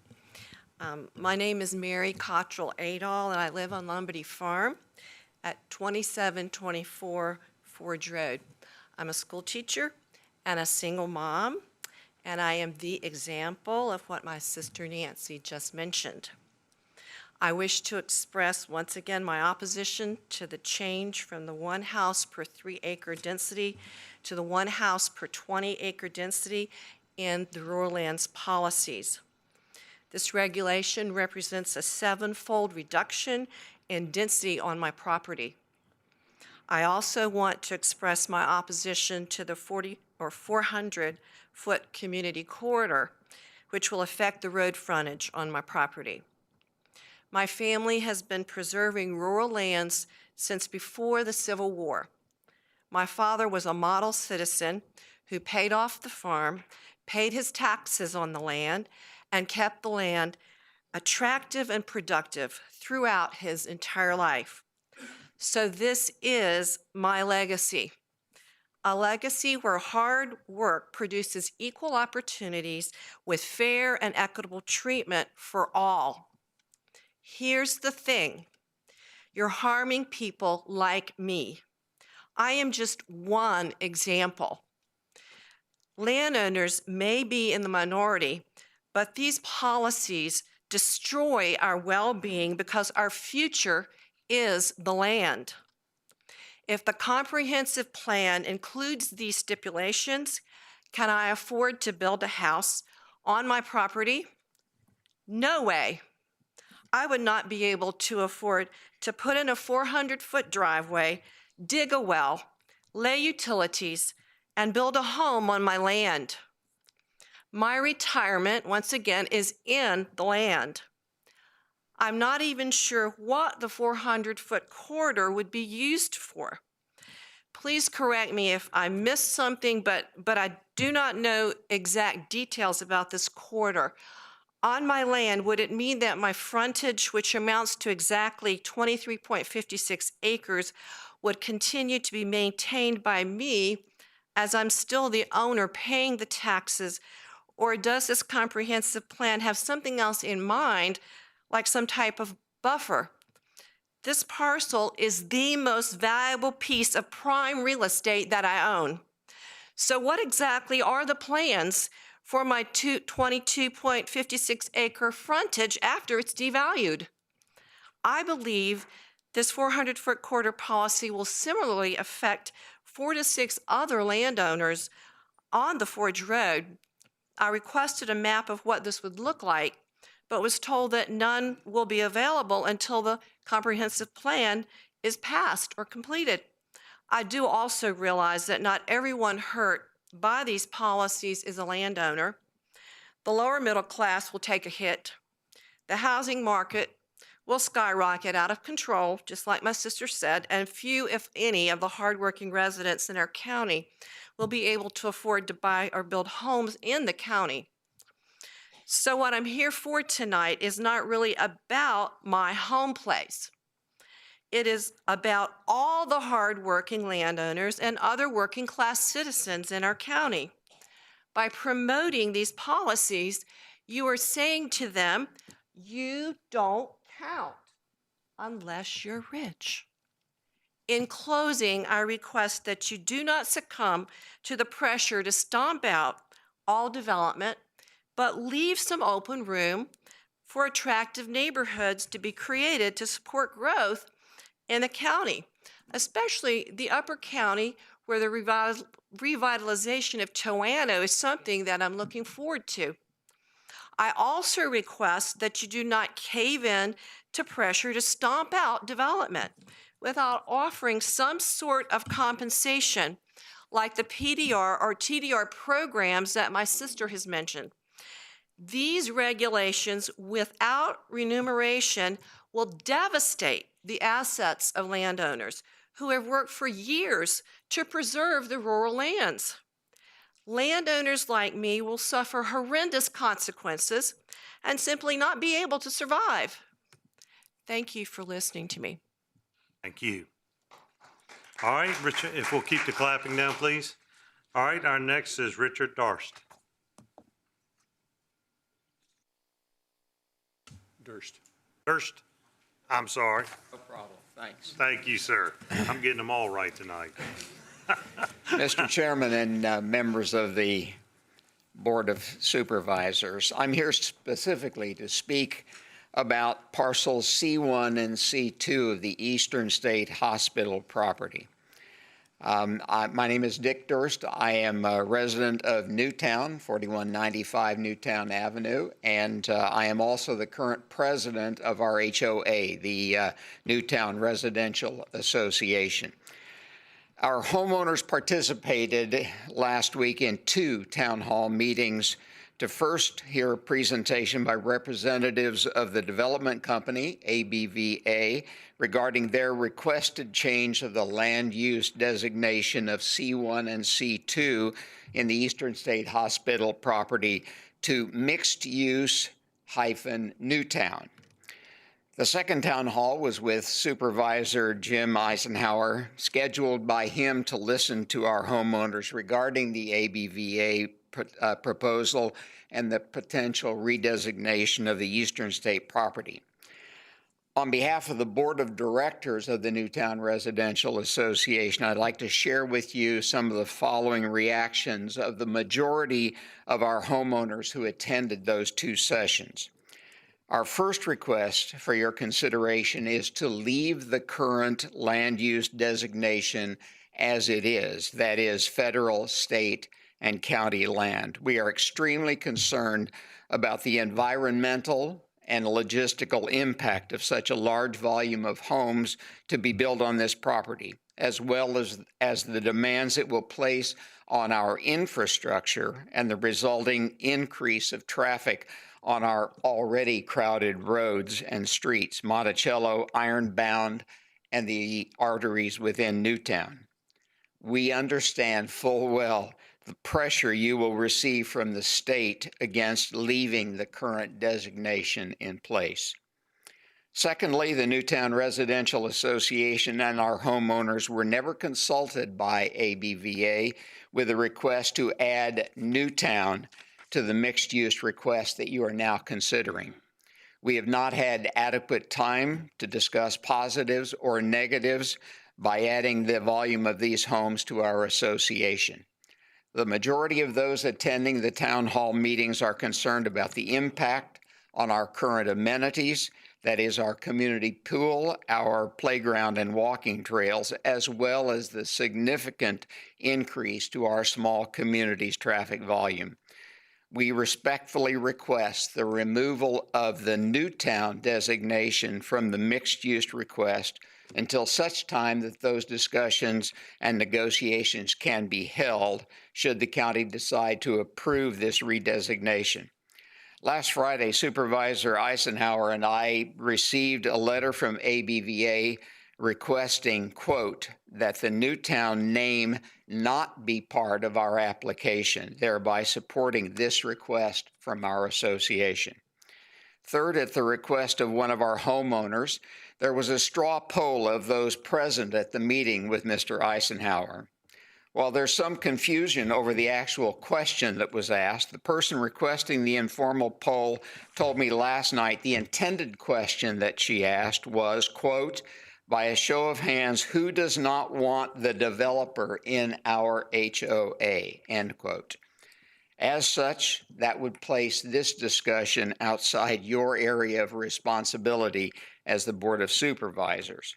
However, there were some people in attendance that thought the question being asked was whether they were opposed to ABVA as the developers of C1 and C2, a slight semantic difference. Regardless, it's accurate to say that a clear majority of those present voted either against ABVA as the developer of the property or that they didn't want the development to be part of the Newtown Residential Association. As you may be aware, some of the principals of ABVA have built significant portions of the homes represented in our association. There have been many concerns expressed about their lack of attention to homeowners' needs and their lack of responsiveness to homeowners' requests, stormwater and drainage issues, and county concerns. We do understand pragmatically that there are often concerns like this expressed against builders in any significant housing development. It's important to note that no formal poll, am I out of 5 minutes? Yes, sir. Okay. I do have, there are some revised drawings that we would like to share with you that I believe Mr. Eisenhower also received. And we appreciate the deliberation that you have to face. And please remember that the decisions that you make will affect those of us that live in Newtown for decades to come. Thank you for your time. Thank you. Please, if I could ask everybody, it disrupts the meeting real bad. I know you want to clap and all that, but to keep everything going like we need to keep it going, if you could refrain from clapping, I would appreciate it very much. Thank you. Mark Newcomb. Welcome. Thank you, Mr. Chairman, members of the board. Before I begin, I'd like to take you up on your offer to identify those that I might be representing, mostly from the perspective of How many residents of Newtown are here tonight? Now, will you be speaking for all those? I've been asked to speak for more than 5 of them, I can tell you that. But I don't intend to take 15 minutes, to be honest with you, Okay. sir. Because what I am not here to do is oppose the change to C1 and C2. We recognize as a community that's not particularly rational. That is a perspective that likely will not continue long term. What we are concerned about is how it is developed and its impact on our community. I'll note that Mr. Durst referred to a letter that was forwarded to him, and a number of us have seen copies of that letter that effectively walks back from the proposal that was presented to the planning board and from what we understood in June, which was effectively that this development of C1 and C2 would be mixed use and that it would require access through Discovery Boulevard as well as Olive Drive. That particular plan raised a tremendous number of concerns, talking about whether you're looking at the perspective of transparency. Bluntly, most of us had not heard of this particular plan, and the impact that it would have both on the roads, particularly Olive Drive, which is not built, if you will, or the access to Olive Drive is not built for that kind of movement or traffic. But how an increase in traffic, particularly if you extend Discovery in and on to Ironbound Road, would change the character of our neighborhood, the neighborhood that was sold to us, bluntly, by ABVA as a developer in the context of building into Newtown. So our concerns are about access and how we are accessed and its impact.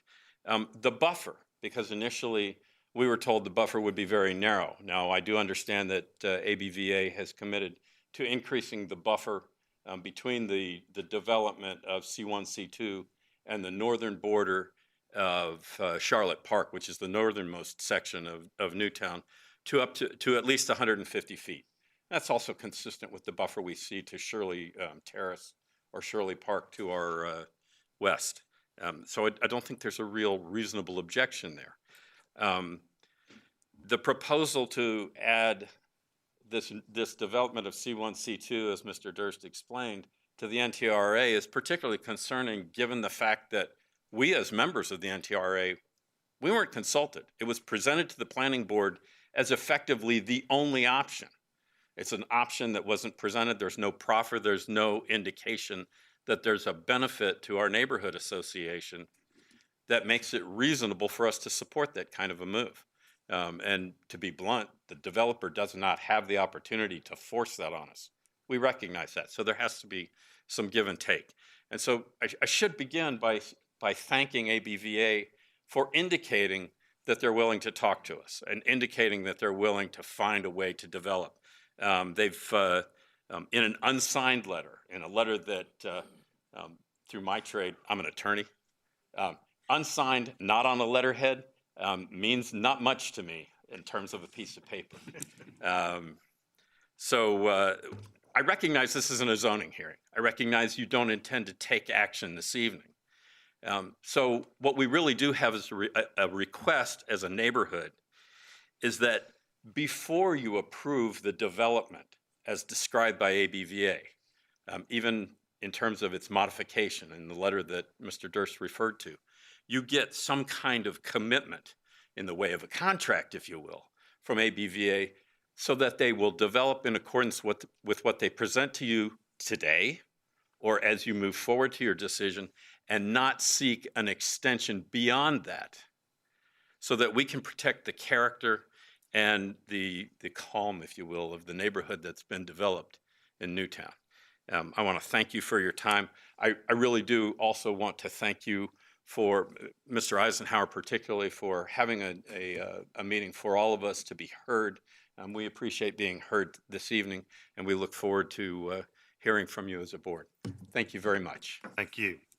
And I want to let everybody know too that Jim has met with each one of us after he met with all of y'all to go over what was discussed and what was talked about, and called us each and met us up here at the county or different places in order to let us know what was going on in the community, what the concerns were, what was happening. So he did take a lot of time, not only with y'all, but with each member of us, because we can't meet but two at a time because it's a public meeting.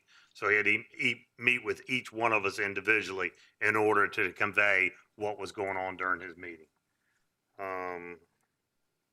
So just so I'm clear, was that a group representation or a individual representation? That was How a was the group. timing? That was a group that he didn't take 15 minutes, but he said he had at least 5 people in the Okay, group. so, okay, thank you. All right, Virginia Stewart Drop.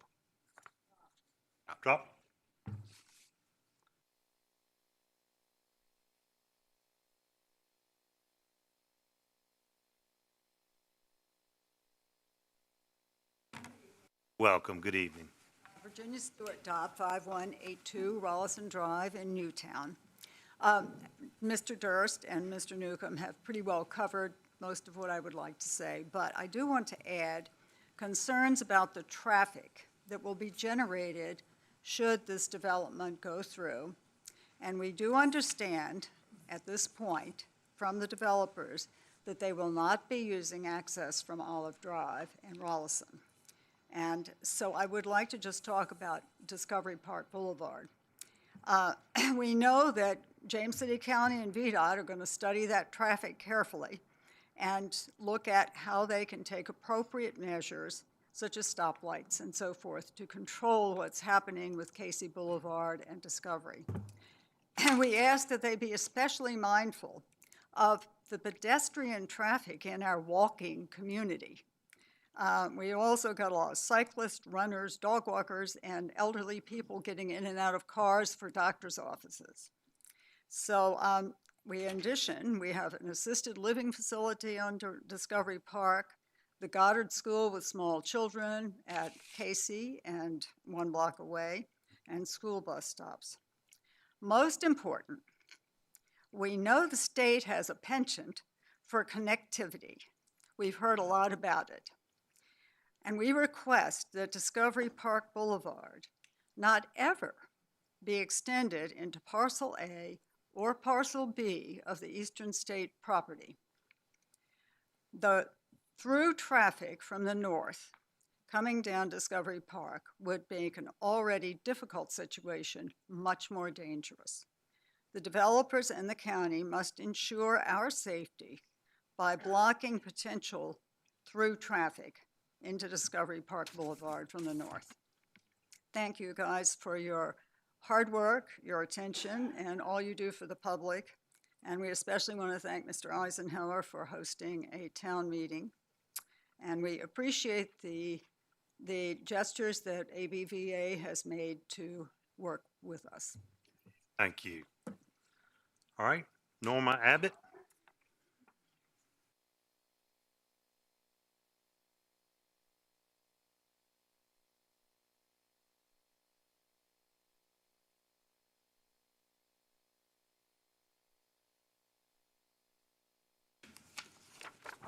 Welcome. Good evening, Mr. Chairman and members of the board. My name is Nora Cottrell Abbott. I'm also another Cottrell sister, and I would just like to say that I was raised on Lombardy Farm on Forge Road in Toano, and I've been a resident of James City County for most of my life. And my father was a good steward of the land, and he was a good steward of it all of his life. And he left his daughters this farm and the nearby 56-acre Richards property. The 400-acre easement and the one unit per 20 acres would have a major financial impact on our family's legacy that my father worked so hard to preserve. The sale of this land was to be our retirement and provide security for our golden years. Please do not devalue our land. I am requesting that you vote no on these two proposals. Thank you. Thank you. Robert Hornsby.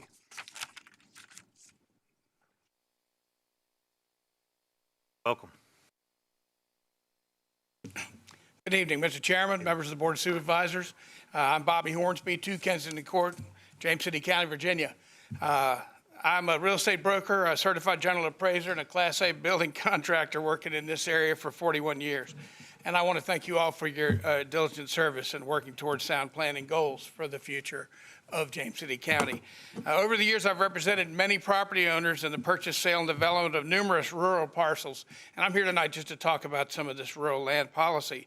And in the spirit of full disclosure, Hornsby Real Estate, I do currently represent the Cottrell family working to market one of their properties, but I'm here to speak about this in general from my experience in working with these lands for many, many years.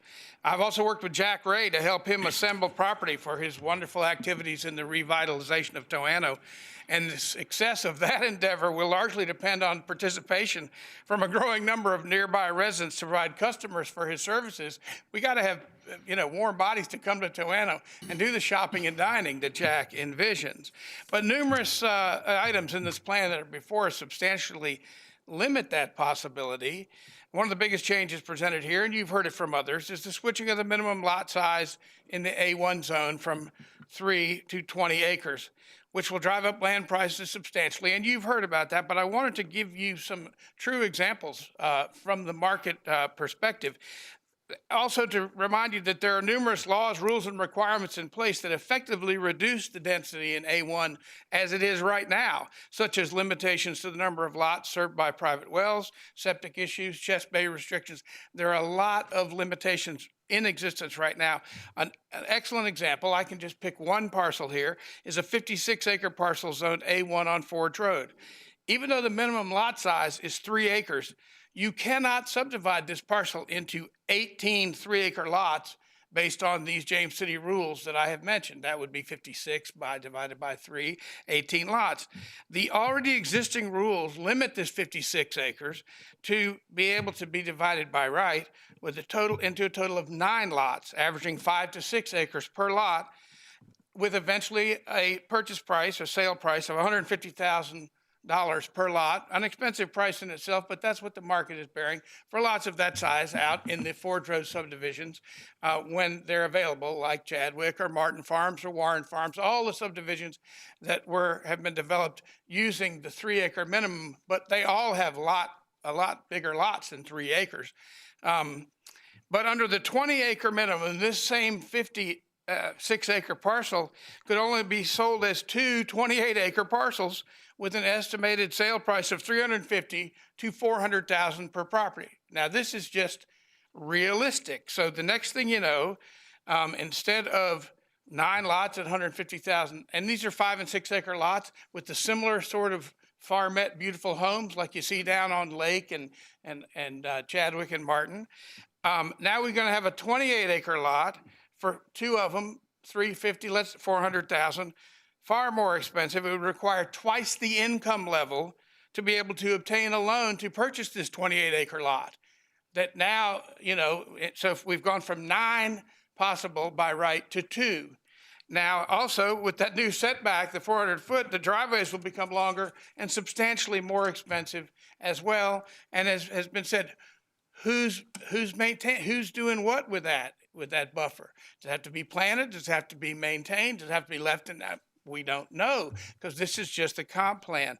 Now, the A1 density that we have is now working. Now, I recall early in my real estate career the change from 1 acre as a lot size to 3 acres.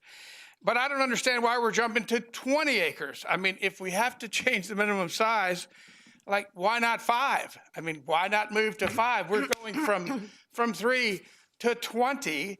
And of course, planners I've spoken to tell me, well, it's just a comp plan. It's an outline for the future with only suggestions. It's not a zoning change.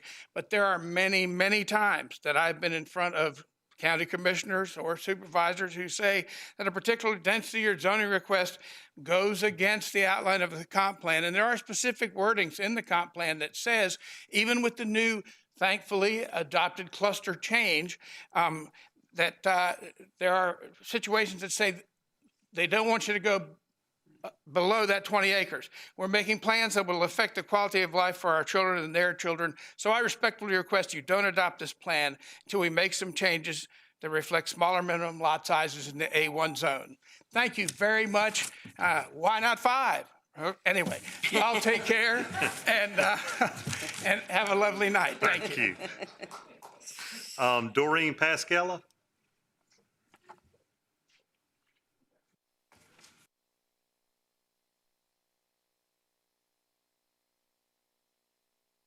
Welcome. Hi. Gosh, I think he said it all. Good evening. My name is Doreen Pasella, and I live at 4755 Regents Park in Williamsburg. I have been a resident of James City County for almost 20 years, and I'm very concerned about some of the land use policies in the comprehensive plan for 2045. The main issue that I am opposed to is the 1 house per 20 acre reduced density in rural lands. The present regulation of 1 house per 3 acres has served the county well in preserving the rural areas in an attractive manner. While I understand how the reduced density will negatively affect landowners who have large quantities of acreage, I do not personally fall into that group. While sympathetic to landowners, my main concern rests in the impact that these policies will have on housing prices in the county. Housing prices continue to go up in the county, while salaries of the working population are not following suit. Even though I am not for workforce housing in rural lands, there still needs to be an acknowledgement between the rural lands policies and the housing market. These two significantly interact for better or for worse, and in this case, for the worse. Such stringent and density restrictions in rural lands will have a domino effect on the housing market. Soon it will be even more impossible for the working class family to afford to buy a home here. I am the assistant head of a school for a private school in Williamsburg, and we have many hardworking teachers who live in the county. It is currently a challenge for them to find affordable housing, and this will only make it even more so. Right now, I have my house on the market, and I am looking for another home, and it is very difficult to find available and affordable housing. Also, my daughter, Destiny, will be marrying soon, and she and my future son-in-law will be in the same predicament. It is my understanding that the county has other tools at their disposal that would not have such a detrimental effect on the housing market. I respectfully request that you reconsider this policy of 1 to 20, which will so negatively affect the well-being of my family, friends, and other citizens in the James City County in the future. Thank you. Thank you. Robert Lund. How you doing, sir? Good Welcome. evening, members of the board, Mr. Stevens, Mr. Kinsman. Ladies and gentlemen, I'm here to speak to you, but also to the citizens of James City County. My name is Bob Lund. I reside at 111 Swinley Forest. I'm speaking for myself as a resident. I'm also speaking as one of the 2 directors elected from James City County to represent us at the Colonial Soil and Water Conservation District. First, I want to say how impressed I am with the process used to collect and consolidate input for our draft 2045 comprehensive plan. And I may get clobbered for this, but I ask for your general support of this draft plan. I would especially appreciate your support of a specific element that I want to explain not only to you, but to the citizens who are here tonight and listening remotely, intended to protect recreational use by residents and visiting tourists of our waterways for fishing and swimming, specifically the Environment 1.20 item to explore zoning ordinance amendments that would incorporate recommendations of the Colonial Soil and Water Conservation District as it pertains to equine and other animal stocking rates. Briefly, the problem is at 7 horses per acre, our codes allow too many horses on too little land. Expert guidance for quality pasture, not required under James City County Code, calls for 7 or more times the pasture as the open space, not necessarily pasture, required by James City County Code. Published livestock industry standards recommend no more than 1 horse per acre of quality pasture. This is due to the tendency of horses to graze right down to the ground level, stressing pasture grasses. In livestock operations without rotational pastures available, Severe horse grazing coupled with trampling kills pasture grazes and causes soil erosion. A Virginia Department of Conservation and Recreation evaluation of local ordinances regarding horse stocking rates across the Commonwealth shows James City County to be in a very tiny minority of Virginia jurisdictions explicitly allowing so many horses per acre. After no horses, the most utilized stocking rate in Virginia by 3 to 1 was a single horse per acre, in line with livestock industry standards. In addition to pasture degradation, destruction, and associated soil erosion problems, horse operations can be an environmental concern as each horse generates approximately 50 pounds of manure per day. 7 horses would deposit 350 pounds every day, almost 64 tons a year.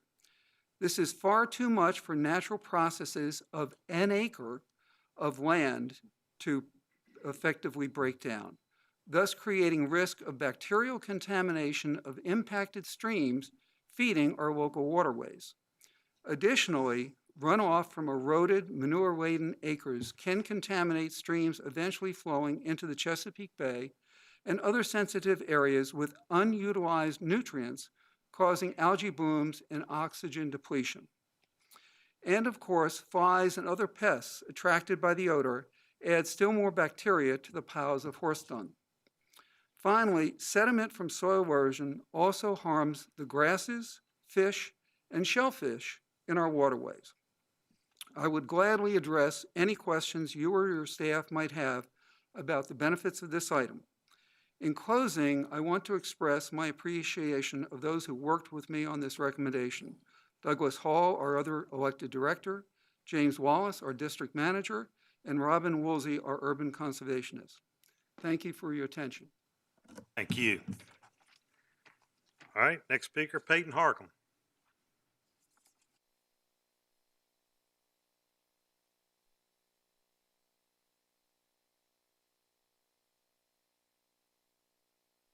Gotten younger, Peyton. Yeah, better looking too.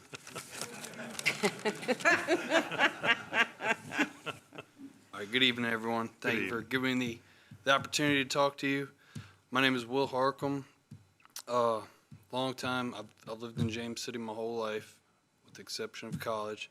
I was raised on my father's farm at 3183 Chickahominy. I grew up working the land for my father and many other produce farmers in the county, working sun up to sundown at a young age, learning the realities of a hard day's work. I would like to express my concerns with the comprehensive plan, specifically the 400-foot setback and the 20-acre minimum lot size, just to piggyback off of what everyone's been saying tonight. The majority of these landowners affected by these changes are my friends and mentors, and it would deeply concern me to see their options to sell, if necessary, reduced. Traditionally, landowners, most specifically farmers, have relied on the ability to sell small lots off the front of their properties as needed during times of hardship or an unexpected life event. This 400-foot buffer would eliminate the ability to sell off smaller portions of farmland, requiring them to further reduce their cropping capabilities. And keep in mind, with a 400-foot setback, every 100 foot of road frontage is a whole acre. So for example, if my family were placed in the position where we needed to sell a lot off the property to keep our home, we would need to sell nearly an entire third of our 63-acre farm to be in compliance with the proposal. In contrast, we could sell one small lot off the road front to meet our needs rather than 20 acres to the same effect. Some of the negative side effects of this plan would certainly be more land coming out of land use programs, AFDs, and leading to lower productivity and sustainability. Several years ago, the county proposed a 300-foot setback in way of RPAs, simply to increase the county's green space at the landowner's expense. This proposal was met with overwhelming negative responses, and it ultimately died. This time around, it appears the county is attempting to essentially the same thing. However, far fewer landowners are effective. Hence, the public opposition is not as vocal, which I see is a little different tonight. But in summary, all these requirements can be skirted with money and/or a special use permit. These requirements can be pushed aside, as has happened in my own recent personal history, needing to purchase a special use permit in order to obtain an acre of my own land. Rural lands in James City are disappearing rapidly, and family-operated farms are nearly extinct. Perhaps with the support from all of you, my family and those like mine can help everyone by keeping at least a small portion of the county rural for generations to come. So I appreciate the opportunity to speak. Thank you. All right, Gregory Innocent.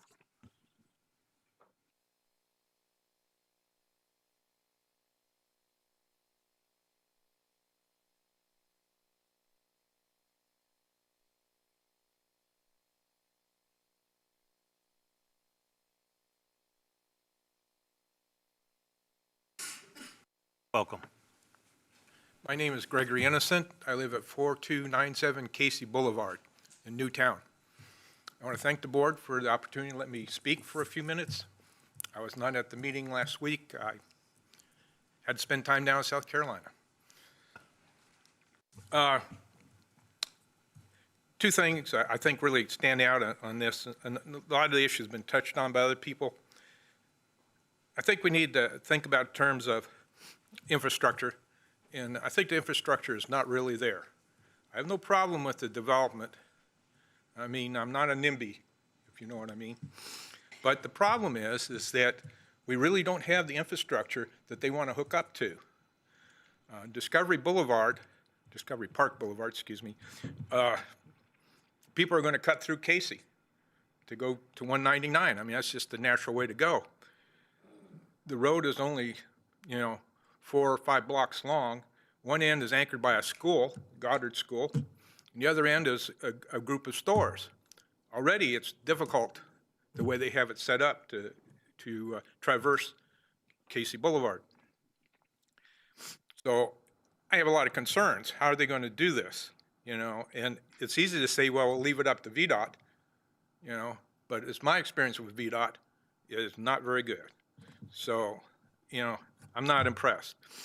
One of the things that strikes me is we were a little shocked, me and my wife, that, this even happened. We had no idea. I don't want to say that we're not big participants in the neighborhood, but this came out of nowhere. So it was a surprise, and there was a lot of lack of transparency, and there are some questions that we have about this. The other thing, too, I like to say is that this is just the tip of the iceberg. Anybody who thinks that this development is going to be the only one and the state isn't going to sell off other land, they're wrong.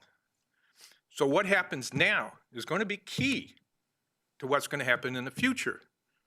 And I think we really have to look really hard at these things. And like I say, hooking up to the current infrastructure is not necessarily the answer.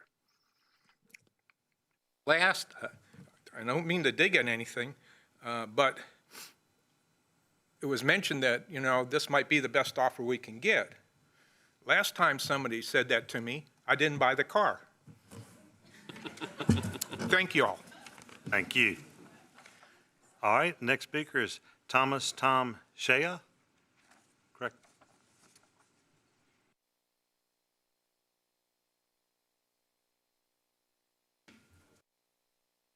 Welcome. Good evening. My name is Tom Shaya. I represent the owners of the property that's located at 4568 Ware Creek in the Stonehouse District, and that's affected by LU 20-0005. I have written to all of the supervisors. I'm sure you've received my letter. I also sent an email to the vice chair because that's her district, and made sure that she knew what our concerns are. And I'm not going to go back into all of that, nor am I going to stand up here for 15 minutes and talk about anything that has already been discussed. I am going to answer one of your questions right off the bat. No, I am not from New York or from Boston or Jersey. I was born and raised in Richmond. I just don't seem to have the accent. Most of what you've heard from the rural counties and from the rural property owners, there's over 400 acres is the property that I'm discussing. And most of what you've heard, you already understand what they're talking about. But there has been one thing that I think has not really been discussed. And most everybody's talking about this comprehensive plan in pieces. And it's a comprehensive plan, which means you have to look at it all. And the comprehensive plan that they're asking you to look at is going to last for 24 years and have to come back in front of you every single time it needs to be changed. Raises in costs to the county. But let's look at it all. Let's take into account what's already been presented. Okay, the new town, the rural landowners. Let's take into account, just for a second, let's take a look at what they're trying to tell you. They're raising the lot size from 3 acres to 20. They're shrinking the PSA, and then they're affecting Newtown by allowing another high-density, high-volume traffic place to go in there. What does that mean? If you raise the lot sizes and you reduce the PSA, there's less places for people to build. What kind of places are they going to build? People are going to want to get their dollars out of their property as much as they can, naturally. So they're going to build higher density places, which would increase the traffic for the people that are here from Newtown, because what they're going to get is higher density places around them. And what you're going to get is higher density places in rural areas, because you're going to want to make sure that you get the value for your property. Or you're going to have the problem that people have been discussing already, which is the lack of housing for people who can afford it. And what are they going to build instead of that? Well, they have a smaller PSA, so they're going to have to build a higher density home for the people who can't afford to buy the 20 acres that you're adjusting the comprehensive plan to. So beside the impact that it is having on this landowner by itself, just out of the fact that you move the PSA from inside of its property to outside of its property, the mere fact that you have changed its zoning, the mere fact that you have increased the lot sizes that this landowner could utilize in order to build a housing if he wanted to do that. You're also going to affect what everybody else is doing in the county and how it all groups together. And that's the one area that I don't think you've looked at. My client opposes this because you've changed everything about the property that he has had for a number of years. And we would oppose the changes to the comprehensive plan. Thank you. Thank you. Jay Epstein?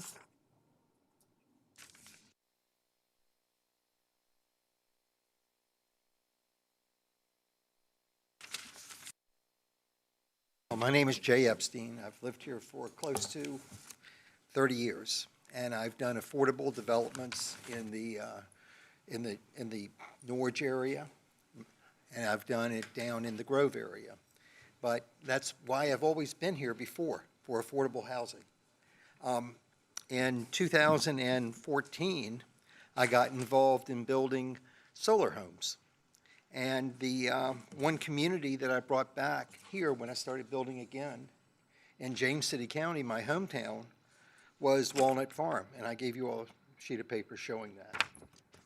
And this is how homes should be built. And you saw the article in the Gazette, and we have homeowners that are experiencing a quality home that has a utility bill of $6.50. It also enhances the indoor air quality. I've got a presentation. There we go. I'm part of the Zero Energy Ready community with the Department of Energy. There's 1% of the builders in the country build at this level.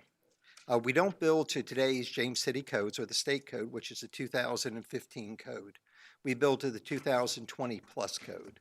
So that's how we can enhance the indoor air quality and control, build these high-performance electrical homes and control utilities. The, let's see how I just snap. Okay, cool. I'm here today about the Marston property and asking for that to be included in the PSA.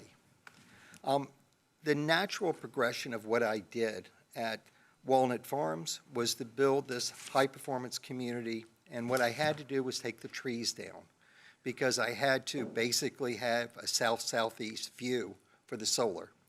Taking the trees down was probably not the right way to do, but it was the way to develop at that point. Today, we have a better way, and that's Solera Woods, where we have partnered with the Sierra Club and the Solar Alliance groups. Solera Woods is about balance. Our homes, being high performance, have a carbon footprint of less than 2,000 pounds. A typical home built in James City County has a carbon footprint of about 17,000 pounds. That's released every year. So that's the beginning of the pathway to decarbonization of our environment. Solera Woods represents that community that I plan to build. So you see no solar on the rooftops. What we've done is we created a microgrid, and that's another story in its, whoops. And this is a look at Solera Woods. What you'll see is a microgrid located at the front of the property. Solera Woods, which is the Marston property, this is the PSA. So 30 acres of the 110 acres is in the PSA. What you're looking at are the homes set up, 59 homes within the 110 acres. A lot of green space that protects the Yarmouth Creek on both sides. And the property itself is a by right community. So today I can go in, which I have plans to develop it as you see. What doesn't feel good about it is that I have to take the trees down for the septic systems. So the next slide shows the area within the RPA is 42 acres, and the area outside the RPA dedicated for the septic primary and secondary locations is 15.3 acres. So you can see the house sitting here, and then you can see the two drain fields, the primary and secondary, and then you can see the RPA. On the backside, what we're doing is I want to create a conservancy easement to keep the trees, to secure the trees, to create a carbon credit. So this could be Virginia's first zero carbon community. Similar to what I did at Walnut Farm as being Virginia's first zero energy ready community. And a lot of you all were there at the grand opening when we had it. So this is just the next progression in what I want to build. And to talk about, and I want to pull to the side a little bit on the microgrid, and I had 15 minutes. So I think my time is getting ready to go out at 5. You have 15, why? Huh? Because I'm the owner. Yeah, but you're not talking for a group. You're just talking for yourself and your business. So The you'll have property this- owner? Uh-huh. That's it? Yes, sir. Yeah. But Mike can finish up. Mike's next Okay, on there. Mike can finish He up. can finish Okay, up let for me you keep on going. what you missed. Okay, the Senate bill is Senate Bill 629 that I worked with Senator Scott Stovall of Fairfax to have a bill passed where we could have solar, not on the rooftop, save the trees, but a solar garden. That was the next piece. And I've got to go quickly. And this is a look at it. And what you're doing by keeping the trees, 1 acre of forestry absorbs 6 tons of carbon dioxide. And if I could just take, you've switched. Yeah. And then Mike can take over. I'll call Okay. you up next, but I've had a request for a little recess for a bathroom break. So we'll go into recess for a few minutes. Just leave this up, And, yeah. and then we'll start with Mike, and you Okay, just leave thank that you. up. Okay, Thank you. Recess.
All right, I'll bring this meeting back in from closed session.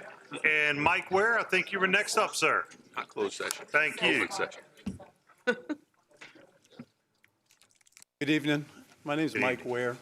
Welcome. Jay and I have been partnered for 30 years, and one thing I can promise you is he can break his own arm patting himself on the back. So anyway, what I think we need to focus on is this property is at the end of Bush Springs Road. It was declared to be residential before the zoning went into effect, when the people had the option. And so it's a by right. And as Jay indicated, it's got 30-some acres. It's in the PSA, and the remainder is not. And so we've already explored the use of solar energy in Richmond, and we've also used it in the new Walnut property in Toano as well. So we're trying to build on, and Jay's been very instrumental in as far as lobbying with this new legislation in Virginia, trying to get Virginia Power to have to make it more affordable for people. And so we're trying to make, since this piece of property is basically 110 acres, a good part of it outside the PSA, make it kind of a poster child for our last endeavor, because we're getting aging out, straight to the bottom line.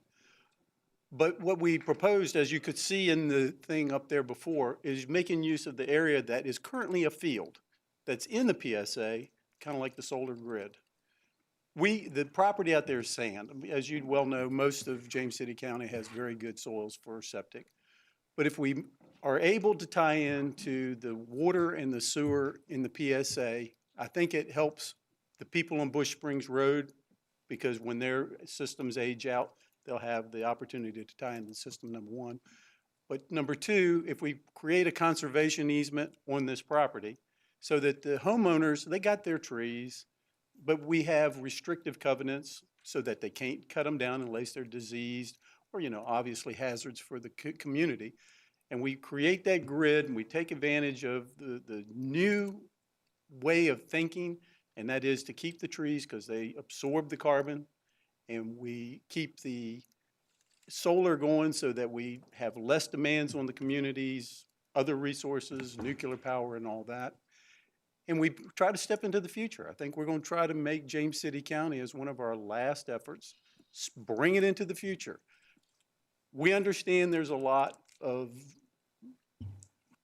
I guess, obstacles to get to that point. I mean, James City County, for us to be welcomed into the PSA or have some access to it, there's going to have to be some safeguards. I know the county would want to build into it, but we understand that and we're ready to meet the road. I mean, we've been here for 30-some years. We weathered the 2008 with close to, I think, 412 lots in inventory at the time. And, of course, that set a lot of people back. And, I mean, it set back some of our projects. I mean, the one at Walnut sat for a number of years. It's not because we wanted to. It's just because the economy demanded it. And so we're asking you to give us that consideration. I mean, we're not saying that, there's not a lot of hurdles.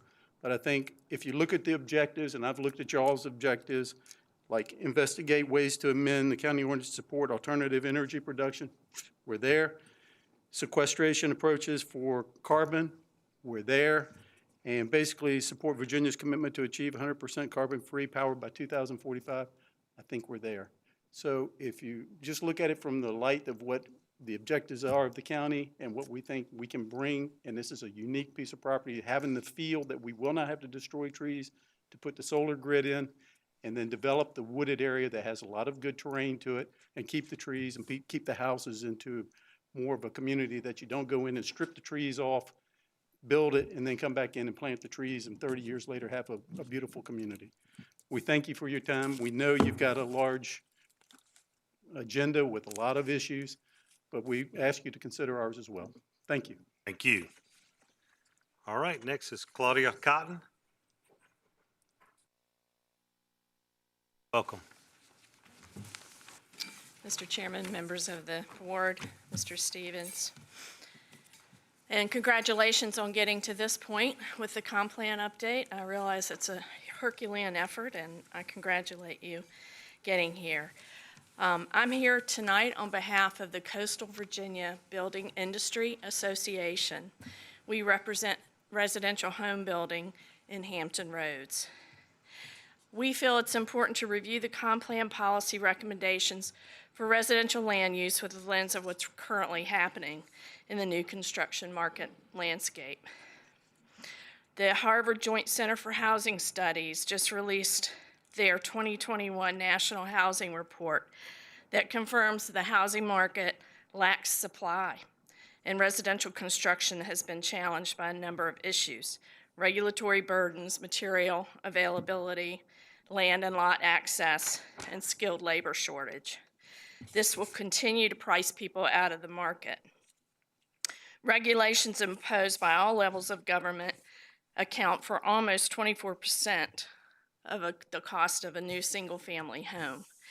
Your draft comp plan acknowledges the need for increased supply of affordable and mixed-income housing, yet the policy recommendation to increase the required size of lots in the rural land use area from 3 to 20 acres runs directly counter to that. Please keep in mind the positive impact that residential home building can have on the county's economy. Probably the most obvious impact of new construction are the jobs generated for the construction workers. It's estimated that 2.9 full-time jobs are created by each house built. But more broadly, jobs are also generated in industries that produce lumber, lighting fixtures, concrete, heating equipment, and other products that go into new homes, and remodeling projects. Other jobs are generated in the process of transporting, storing, selling these products. Still others are generated with the professionals such as architects, engineers, real estate agents, lawyers, accountants, who provide services to home builders, to buyers, and remodelers. There's also ongoing annual local impacts that result from new homes being occupied. They pay taxes, they participate in the local economy year after year. The ongoing impacts also include the effect increased property taxes based on the difference between the raw land value and the value of a completed unit. We asked, does the comp plan anticipate the value of lost income to the landowners in the rural lands area contemplated for downzoning? Has there been an analysis of how many properties would be rendered non-conforming if they were downzoned from 3 to 20 acres? Instead of downzoning property in the rural lands, we ask that you explore the other tools in your toolbox for farmland preservation, such as those mentioned earlier. Some are mentioned in the comp plan, as well as statewide conservation easement programs, tax credits, and other concepts that are available to you. Thank you so much for your time and your service to the county, and I'll be happy to answer any questions. Thank you. Thank you. Jay Everson? Thank you, Mr. Chairman. Jay Everson, 6923 Chancery Lane. I want to talk about the Moortown Road extension. During the discussion at the Planning Commission level, the chair explored his inner field of dreams, if you will. Build it, they will come. And he was also lamenting the fact that what's going on at Buffon and Kelton was all these folks are showing up in York County and messing with our Lightfoot, if you will.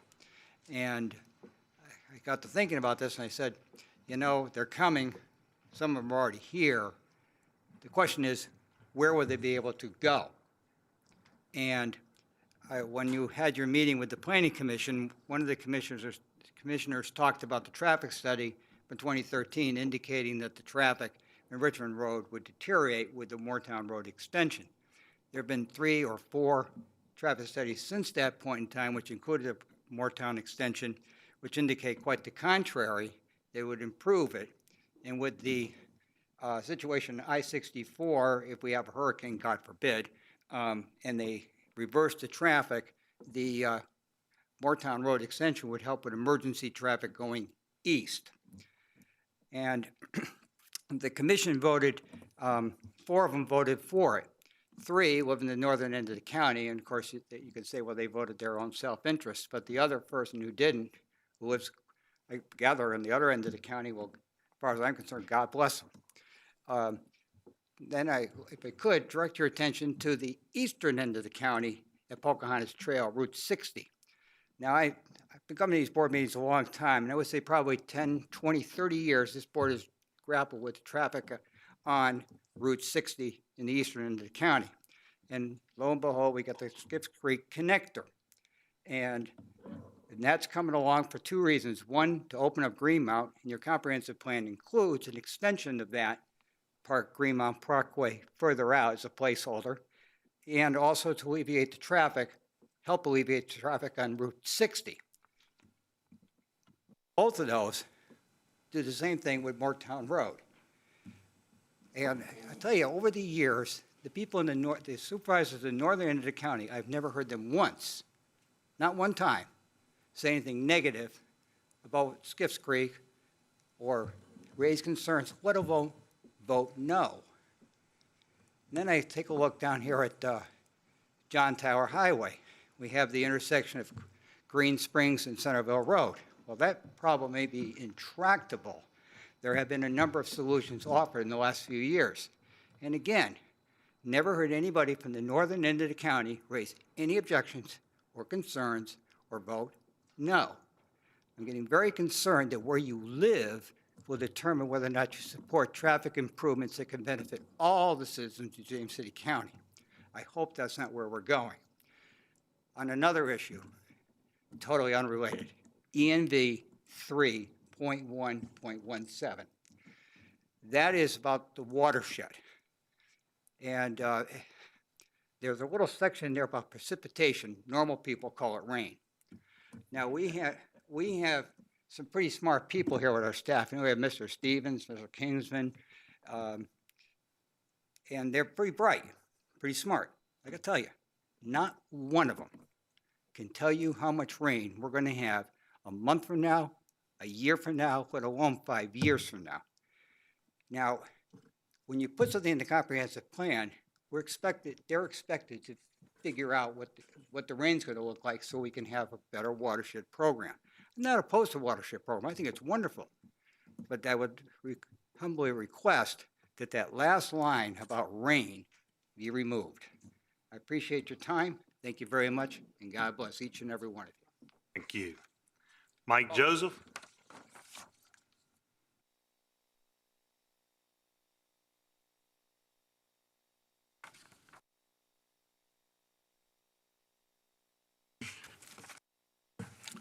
Good evening. My name is Mike Joseph, and I live at 6631 Rexford Lane in Colonial Heritage. And I want to thank you for this time to let me voice my concern about what's in the comprehensive plan, and that is regards to windmills in residential areas. I would propose that that be taken out of the plan because it's really a very difficult subject, an interesting subject to talk about. But in the end, I think it opens a Pandora's box of giving a Pandora's box in regards to having windmills in a residential area. They don't even distinguish between residential versus commercial. It's just windmills, which is sort of generic.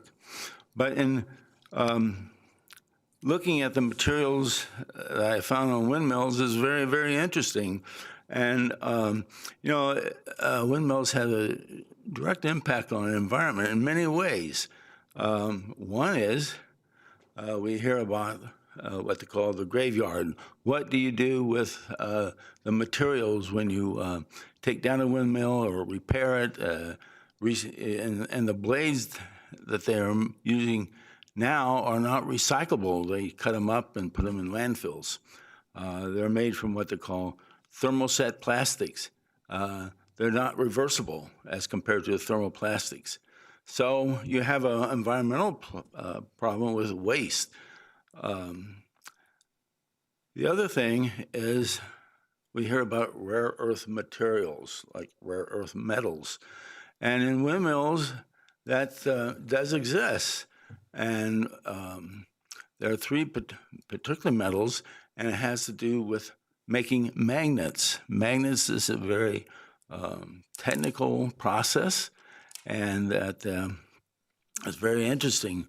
but it also requires three particular metals are not like gold. It's not like coal where you find a vein, you just dig it out and they're usable.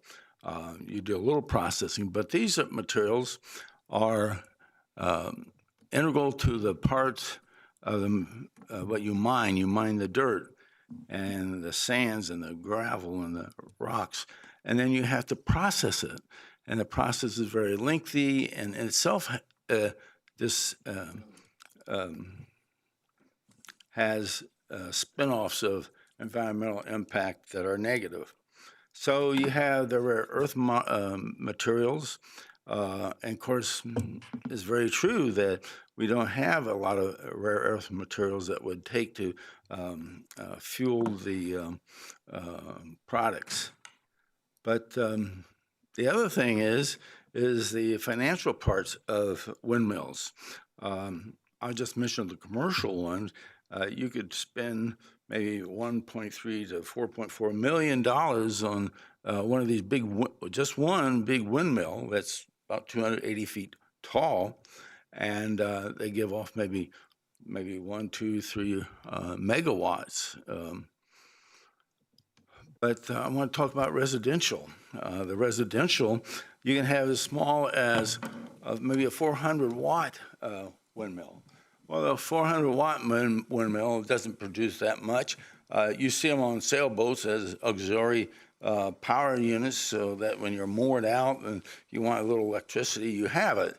But then some of the residential windmills can go as much as 60 feet tall to 120 feet tall, and their diameter of the blades could be 41 feet.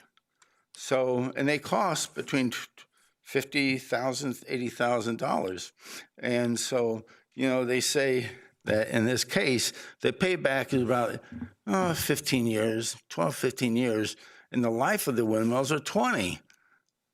And then when I was working in the private sector, when you had a capital project, you need to have a payback or return on investment in 3 years. So I don't see the economics. But the other one is the visual pollution. And that's the thing that when it comes down to it, regardless if you improve on materials and so on and so forth, and you make technological progress, but I'll be finished real quick. What remains is that tower. And it's a visual nuisance, and you have flicker. When that rotates about 20 revolutions a minute, it throws a shadow, all right? So you have flicker, you have visual, you have noise, and when I get down to visual, I'll pack it up. Thank you. Remember, billboards. The issue about billboards, too big, too many. What about television antennas in the 50s? Thank you much. I appreciate it. Hate to cut you off, but we got to. So project that with the windmills. Got it. Thank you. Okay, thank you. Patricia Sadler. Chairman Hippel, Evening. County Administrator Stevens, Attorney Kinsman, Vice Chairman Sadler, and the board. Good to be back.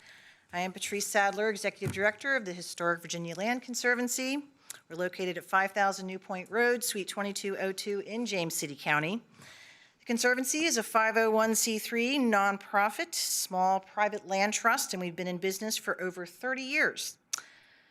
Our solvency depends on revenue received by individual donors, business sponsorships, and local grants. Together, in these 3 decades, we have protected 13,555 acres. Also during those 30 years, the Conservancy has enjoyed a conservation partnership with James City County and have successfully collaborated on projects such as Mainland Farm, where agriculture provides food to the community as well as the lovely ambiance when riding or walking that portion of the Virginia Capitol Trail. More recently, this organization has supported James City County's idea of a conservation toolbox involving land protection as one of those tools. In fact, I believe it was brought up by Friends of Forge Road, i.e. the resurrection of the PDR program. What incredible public benefit our partnership has created on these protected lands. Thank you for your past and continued support on many levels. It has come to our attention through a letter from Thomas Wysong dated June 3rd that 2 of our parcels accepted as a donation by the Conservancy, owned fee simple, are not only part of the Croker Exchange PSA adjustment, but are also being considered for a zoning change. I'm here this evening to speak to the rezoning designation options, and I'm here to ask that the only consideration for rezoning for mixed use would be to allow the community character conservation to apply, allow our agriculture to continue, which is what this land has been used for many years and what we would like to see it continue to be used for. Based on this organization's mission, coupled with James City County Strategic Goal 4, protected community character and enhanced built environment, the Conservancy thinks rural lands designation aligns most appropriately with the landowner, the county, and its citizens. First and foremost, it is the only designation that allows for the landowner, correct me if I'm wrong, to continue having this land farmed. Why is this so important? Agriculture continues to be the Commonwealth's greatest economic driver. It provides for our food chain, and I think this past year we all have become, it's become quite a stark reality about the benefit of having the Commonwealth's food chain intact and a tremendous public benefit. Obviously, it allows also for possible revenue for this tiny nonprofit for a farming lease, for example. We believe this community wants us to stick around, to continue helping to strike this balance between development and a beautiful community we all love to live, work, and play in. Based on the responses given by the public with these workshops, these planning workshops during all the comprehensive planning sessions over the many years, actually, the public likes to see farmland to balance our exploding growth. And even if they do not have their view obstructed by houses, they neither want to see fallow land. Conservation and land protection would be less desirable overall by the public if we replace a housing eyesore with a vacant or fallow land eyesore. Second, at the time of the transaction, the Conservancy's decision-making assumed retaining those same land use rights. It was not anticipated that the landowner's rights would ever be diminished nor extinguished by James City County. Current land use is commensurate with allowances provided in a deed of conservation easement. Lots of talk of easements tonight. We think that the land use options in the future should not be more restrictive than what a land trust typically allows. Small nonprofits are protective of any land use ability to generate revenue while keeping with protective land use restrictions.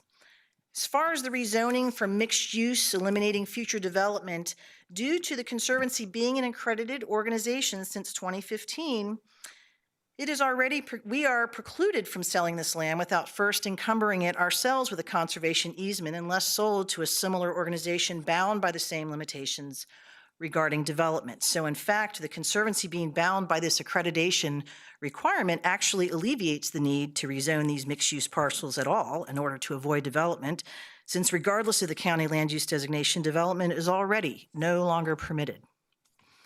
Finally, regarding the reasonable idea of a park or recreation area, semi-private open space, we've realized that these parcels are a stone's throw, of course, from York River State Park, which is a fantastic park, but it makes it very difficult to think of providing any type of recreation that is not already accounted for just down the road. York County State Park is a seasoned and incredible park, hard to top within that same vicinity. I respectfully request that this board continues to allow this nonprofit organization that has served this community well for decades, and together well for decades, to retain and exercise the same land use rights known at the time of the donative transaction by changing the zoning to rural lands, that of which can maintain our agricultural use. Thank you for your time and consideration. Thank you. John Sawyer.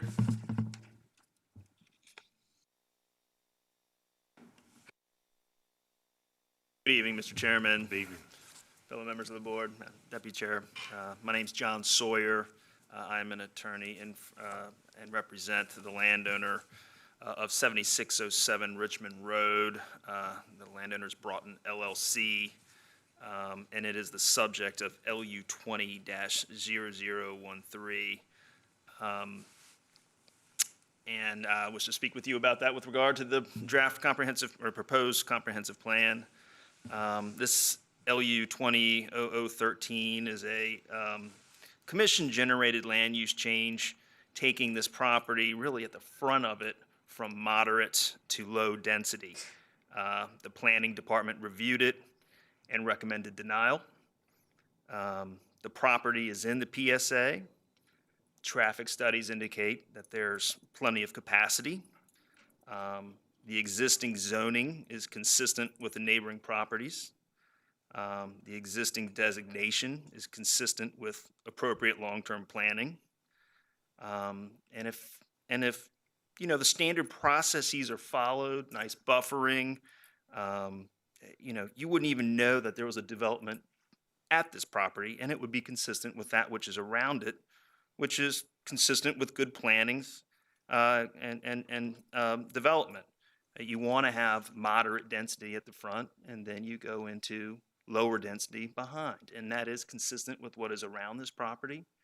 It's in the PSA, and really we're talking about a comprehensive plan, the entire county, what needs to be done. And what we're involved with here is a specific parcel that's been pretty much identified and proposed to be made different from that which is around it, which is not consistent with the overall plan that you would seek.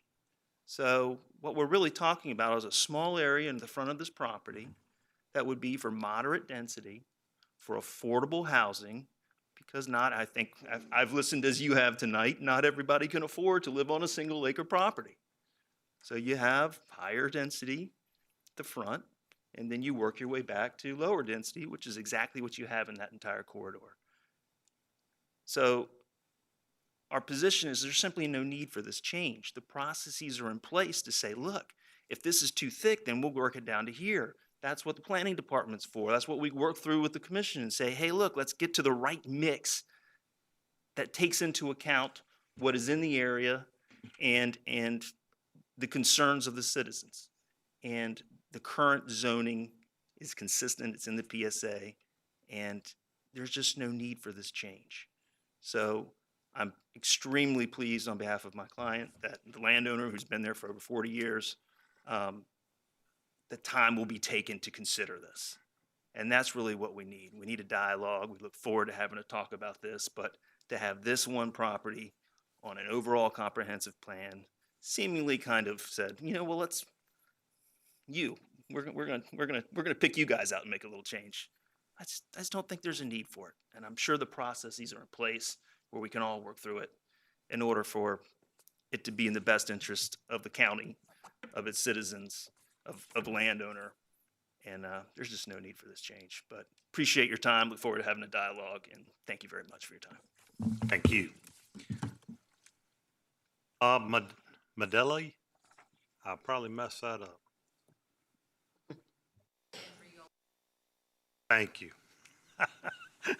I knew that would be a stretch.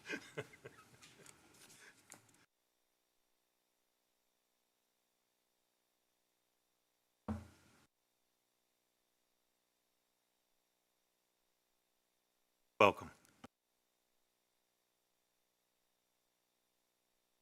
Good evening, ladies and gentlemen. My name is Bob Mandrioli. I live at 3432 Weston Lane in Toronto. I'd like to address a couple of items of the plan that is going to be adopted. The issues here are of the master plan are issues numbers 7 and 8, relating specifically to energy generation and the possibility of either wind farms, solar farms, or windmills for private residences. This drew my attention very quickly to what is essentially suggested here. And I come at this subject from a very different perspective, from a very different viewpoint. Having lived in Europe for quite a few years, as I'm sure you know, there are several very large wind farms that exist in Europe, have been there for quite a bit of time. But what intrigued me mostly was not what they are, what they produce, or how effective they are, but how they were sold to the public.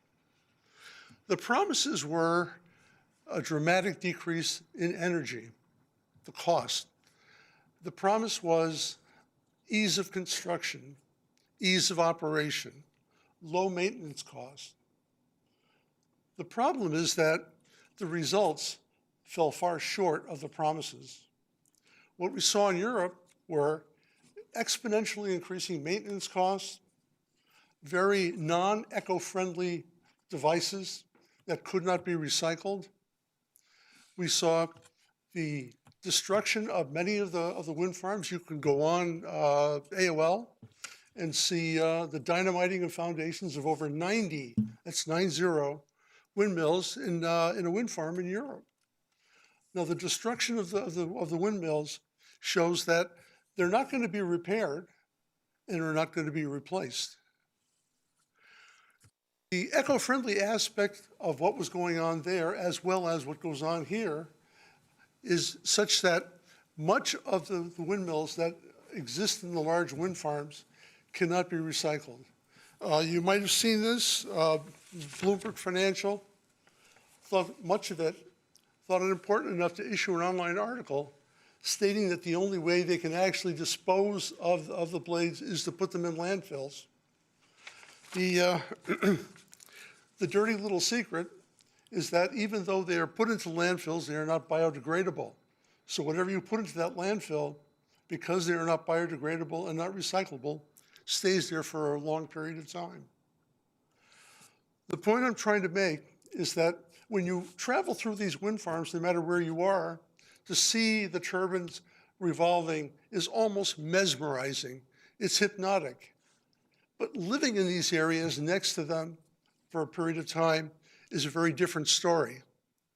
So before the master plan is decided, before you decide to vote on what you should implement for a cheaper energy source or a better way of producing electricity, I would suggest that you look at this from the standpoint of studies, surveys, accurate information, not the sales job that is going to be given to James City County, but the way it's going to be implemented for the betterment of our citizenry and for the eco-friendliness of what it pretends.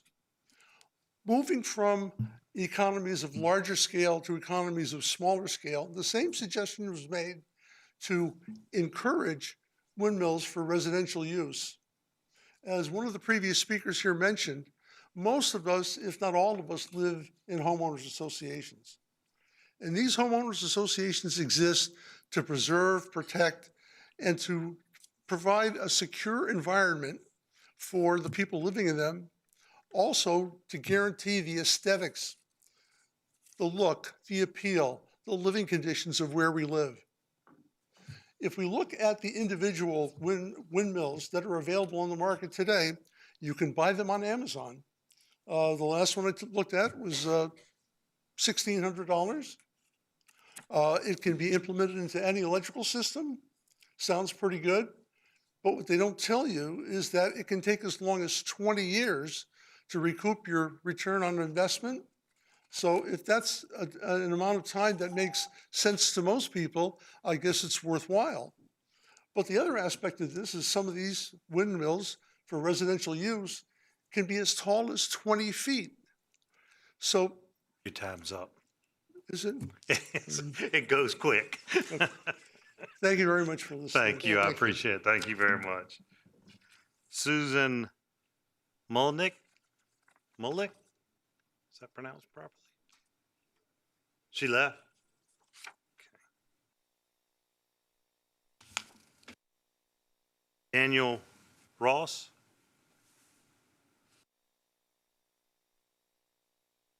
Bruce?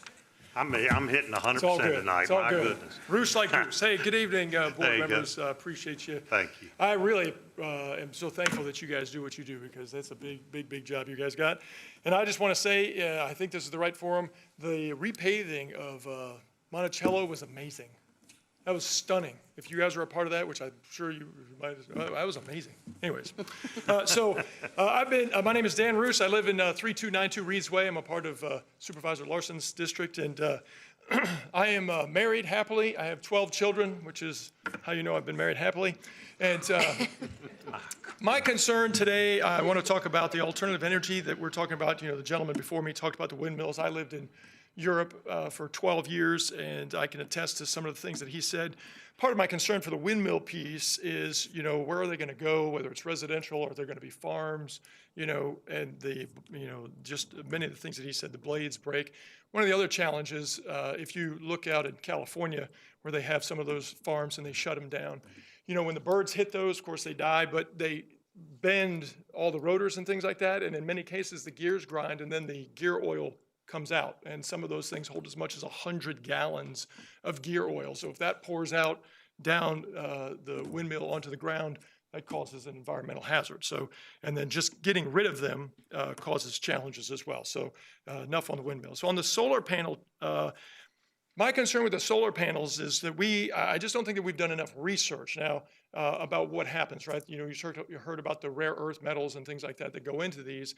And all the research that I've done, at best, the things that go into the solar panels are harmful. At worst, they're extremely toxic. So in my neighborhood, my neighbors have put some solar panels on their houses.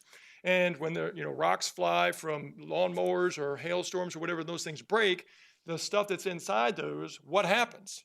You know, the glass breaks, and then the internal, I mean, I've got kids that live next to that house, and our houses are, you know, like this far apart. What happens? You know, what we need, I think we need to know what the reality of that is. And those solar panels are only produced at about 26 to 31% efficiency. And so, you know, I'm not exactly sure how well that works for us. So, and then the panels themselves only last about 10 to 20 years. And so where are we going to put those? Are we going to put those in the James City County landfill? Is that where we're going to pile those things? That causes me concern. When it comes to the carbon sequestration, you know, one of the things I heard the gentleman talking about his, you know, the houses and just the farms that are going up. You know, we have a lot of tourism here where we make a lot of money. So how are we going to stop, offset all the carbon that comes through here if we have thousands, hundreds of thousands of tourists come through? So I found that interesting. There was a documentary done by Michael Moore a couple of years ago about, you know, environmental, you know, energy and things like that, solar panels and things like that. And I was stunned to find, I don't know if you know who Michael Moore is, but he's a rather liberal individual. And in his documentary at the end, he determined that solar energy and energy efficiency, stuff like that, is very not efficient, and it's actually not effective. And he actually said we shouldn't use it, at least not now, because we don't have enough research done to make it work for us very well. And so I guess my final thing that I would say to that is, you know, in the comprehensive plan, I would recommend that you do not implement those portions, at least not now, and not until we have enough information to understand what the long-term impact, I mean, this thing goes to 2024, or 2045, to the long-term impacts. And here's my thing on that. If we don't put them in now, we can always put them in. But if we put them in, they are never coming out, right? You put these big solar farms in, you put these windmill farms in. When have you ever seen anything done in an organization, in some type of a government function, that was ever reversed? And so my thing is, look, let's err on the side of caution and hold on to a little bit more research. We may still do it, but let's don't do it right now. And take a look at that. Thank you very much. Thank you. Miles Diamond.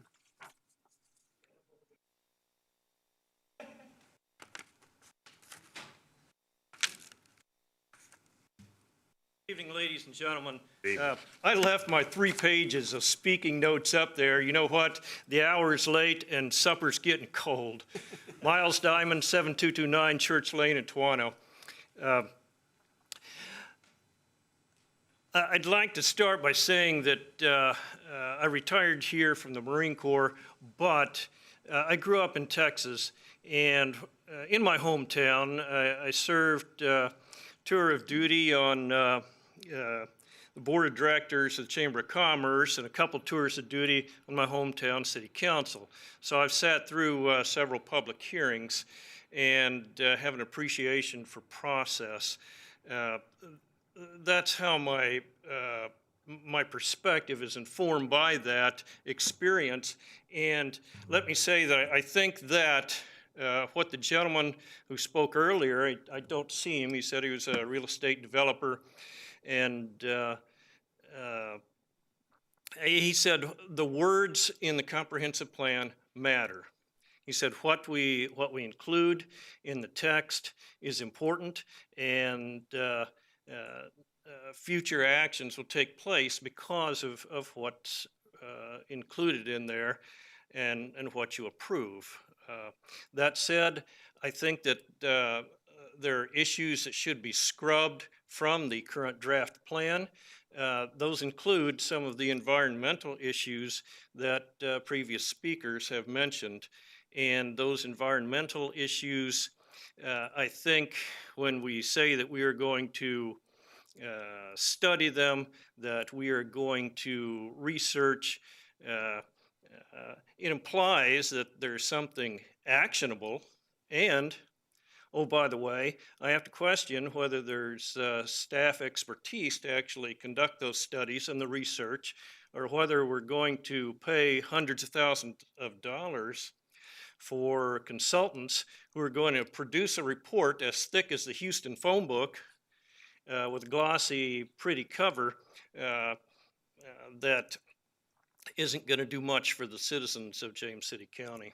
So any item like carbon neutrality, carbon sequestration, studies of the rise of the ocean level, those need to be conducted by the state. They've got plenty of money and expertise and consultants to do that work. That is not appropriate for the county. We don't need to be out in front of the state in trying to develop policy and spending our money to do it. Let's let the state do it, and then we can act accordingly. That's my my suggestion with regard to those items, is they be removed. They would be removed now, and frankly, my crystal ball is not so good that I'm going to know what the technology is going to be that far in the future. But I know now that the words that we use in the comprehensive plan matter. And the implications that we're actually going to conduct these studies matter. And we shouldn't act like we're going to commit a lot of money that we don't have budgeted. And we don't know what the technology is going to be. Thanks. Thank you. Vernon Getty.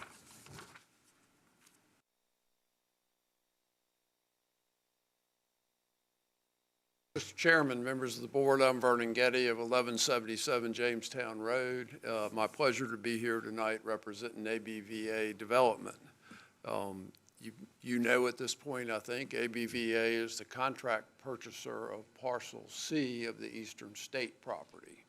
It's a little unusual posture in a comprehensive plan application that you have a contract purchaser before you. Typically, it's the landowner. But of course, here the landowner is the Commonwealth of Virginia. They have declared this land to be surplus, and they're offering it for sale. It's designated federal, state, and county land on the current comprehensive plan, and has a zoning designation now of public land, but of course, local zoning doesn't apply to the Commonwealth. ABVA and related entities have developed most of the residential neighborhoods in Newtown. And they are committed to the quality there and doing something similar here. Of course, this is at the comprehensive plan level, and stepping back, big picture, I think the designation here is exactly right. I mean, I think this is where you as a county want to encourage and channel development. It's in dead center of the county, surrounded by development. There's infrastructure here. It's within the primary service area. An awful lot of discussion tonight has been about relieving pressure on rural lands. This is one way you do that, by channeling development into the primary service area in parcels like this. There's been a lot of frustration with this application, primarily, I think, from a lack of detailed information.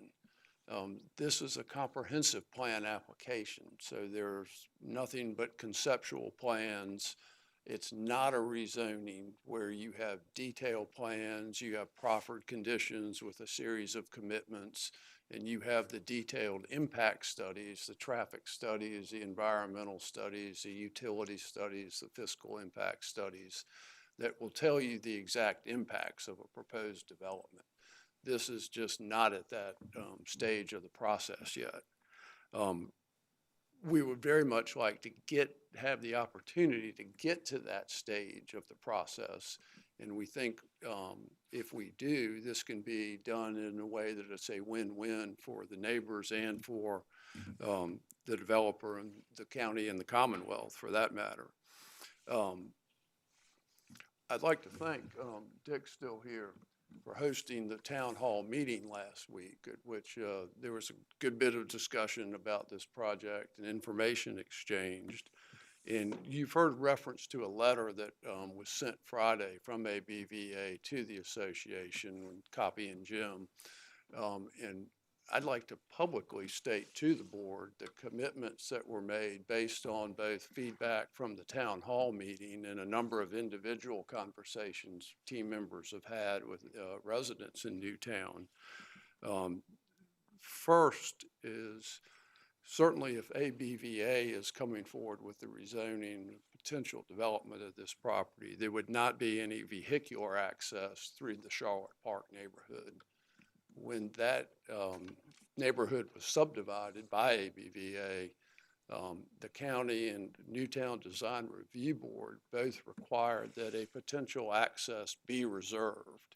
And there's a lot there owned by ABVA that is potential access.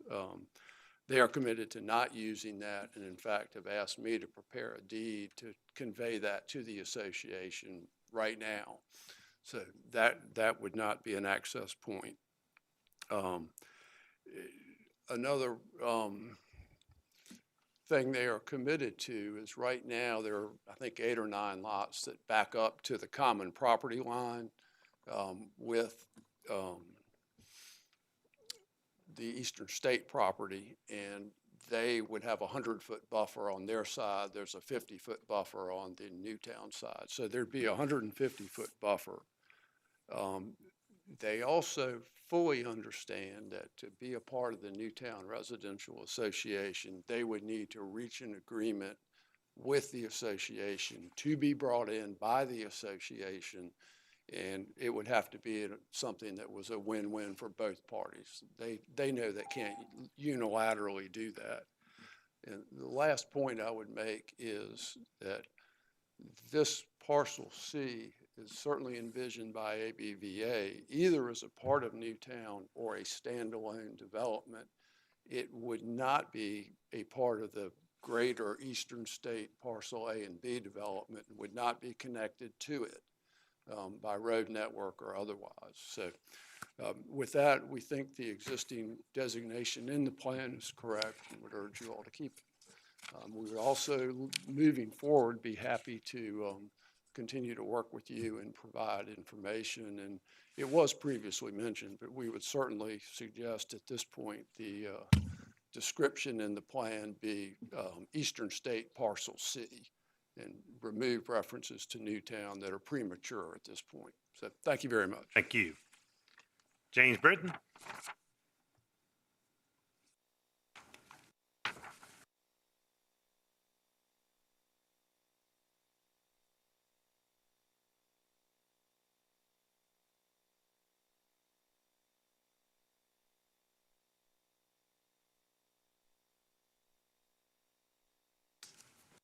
James Britton, 7144 Pine Brook Road. My fellow citizens, I come bearing great news tonight. All the problems in James City County are right here on this first page. Simple, easy. Expand the PSA. Very simple. For the last 25, 30 years, in most of my real estate career, I have seen the James City County Supervisors and/or the board have a policy of not allowing development to occur using the line of the PSA. The PSA is the line in the sand for James City County. I think it's silly that we've allowed development on Centerville Road to have water and sewer on one side of the road, and we force developers to put in septic tanks in 2021, or build community wells in order for them to get the needs to be able to build their developments. So I would like you to strongly consider expanding the PSA in whatever direction you wish to go. I have suggestions, but I think you know where they're going. So I think it's been way too long to have the PSA not extended, and that would facilitate a lot of the things that we need to be talking about, looking at a plan 25 years forward. Some of my fellow citizens had already talked about the things that I was also going to speak about. Personal windmills on private lots absolutely should not be in the comp plan. That should be taken out of the comp plan. The only way the word windmill should go in a comp plan, in my opinion, is for commercial use on a large piece of land, maybe a winery or something like that that can use it with a minimum of 30 acres or more. That's where we need the 30 acres, not in the A1 expansion of the zoning. We need to have it for windmills on 30 acres. Carbon sequestration, one of my favorite subjects I've learned so much about. Well, ExxonMobil hasn't figured out how to use carbon sequestration, so I'd like you to take that word and those words out of the comp plan as well. We do not need it. We do not have the method right now to be able to capture carbon as it's coming out of smokestacks or coming from houses and pumping it back into the dirt. So I would appreciate if you would consider taking carbon sequestration and the very fancy carbon sequestration utility facilities that also made it into the comp plan as well. I am pleased to report to you that it sounds like the Moortown Road extension is going to be back in the comp plan. I hope you will do that. It's interesting that a solar farm had to be placed in front of the Moortown Road extension to disallow it from going its entire route. I will also tell the board now that it's very nice to know that solar farms are not permanent structures. They have a life as well, 15 to 20 years. So in time, that Moortown Road extension may be extended, and I hope it will be. Finally, let the record show that several owners of land on Old Forge Road, since the Planning Commission meeting just less than a month ago, have placed their properties on the market. They're not listed with Bobby Hornsby, they're not listed with me, they're not listed with anybody in this room. But they have no doubt looked toward the board, looked toward the county and said, you know what? We don't have the faith in the fact that our county is going to be protected and is going to be devalued. We want to cash out now. So keep that in mind. Those are two parcels of land that both have been placed on the market in the last 30 days. Actions do have consequences. I do want the board to tap the brakes on the comprehensive plan. We have gone through a pandemic like we've never seen before. I do not believe that the general public knows about the severity of what's been placed in the 2045 comp plan. And I would respectfully ask you to consider pumping the brakes, giving more time, allowing people to speak more freely in person, live in front of you, so you can actually see what we're talking about and hear our emotions. And with that, my fellow citizens, thank you for your time. Thank you. Tim Kinkidd, or Kinkidd, I think it is. Tim? They have left.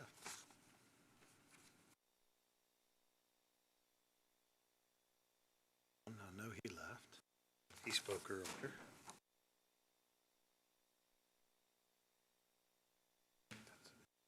That's his son that spoke for Peyton.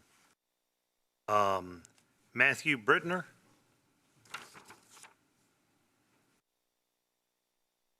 Welcome. Good evening, Mr. Chairman and members of the board. My name is Matthew Bittner. I'm a homeowner of 4951 Settlers Market in Newtown. I'm an active duty Air Force major, and I'm speaking here as a JCC and Newtown resident of 1 year now. I share the concerns of the NTRA President, Mr. Durst, and other Newtown residents, but I have a few specifics I wanted to mention.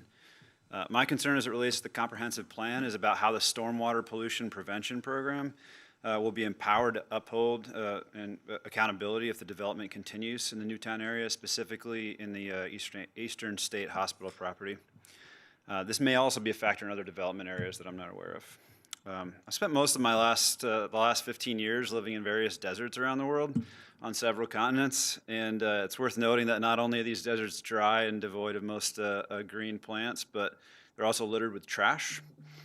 And now that I'm finally in such a lush green space, I spend a lot of time soaking it in, running on the trails with my dog. And I take care of those spaces in my own small way whenever I can in order to keep them pristine. And I think green space, especially when so accessible via all the myriad trails in the area, is one of the things that has convinced me to try to stay in the area long term. Preservation of these spaces that are chosen to be protected adds immense intrinsic and measurable value to the area. Unfortunately, I see constant evidence on these trails that the developers and various builders haven't been held responsible to uphold their agreements to protect some of the surrounding areas. They've proven to be fairly careless in those areas. There's countless silt protection fences, gutter buddies, and other wetland protection and silt barrier devices that are left behind and not maintained appropriately or cleaned up after they're done. The devices are either down and not being maintained for their planned purposes and are now essentially just leftover trash, or they're still up in the woods in areas where they should no longer be.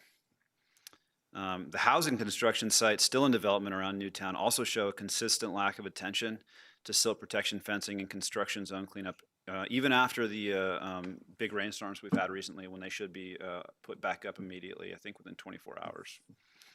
I've spoken to a JCC stormwater representative who regularly monitors those construction sites and found that he didn't feel empowered to do much about those problems. And he mentioned that he would look into it, but I haven't seen any changes yet, and I'm not really sure he has the power to do so. So my question is, if the stormwater program hasn't been able to hold the developers responsible in the construction areas and wetland protection areas around Newtown thus far, how can they really be trusted to continue protecting an even larger area, touching even more wetland areas on both sides now of that new parcel in C1, C2, and the green spaces surrounding the eastern state area?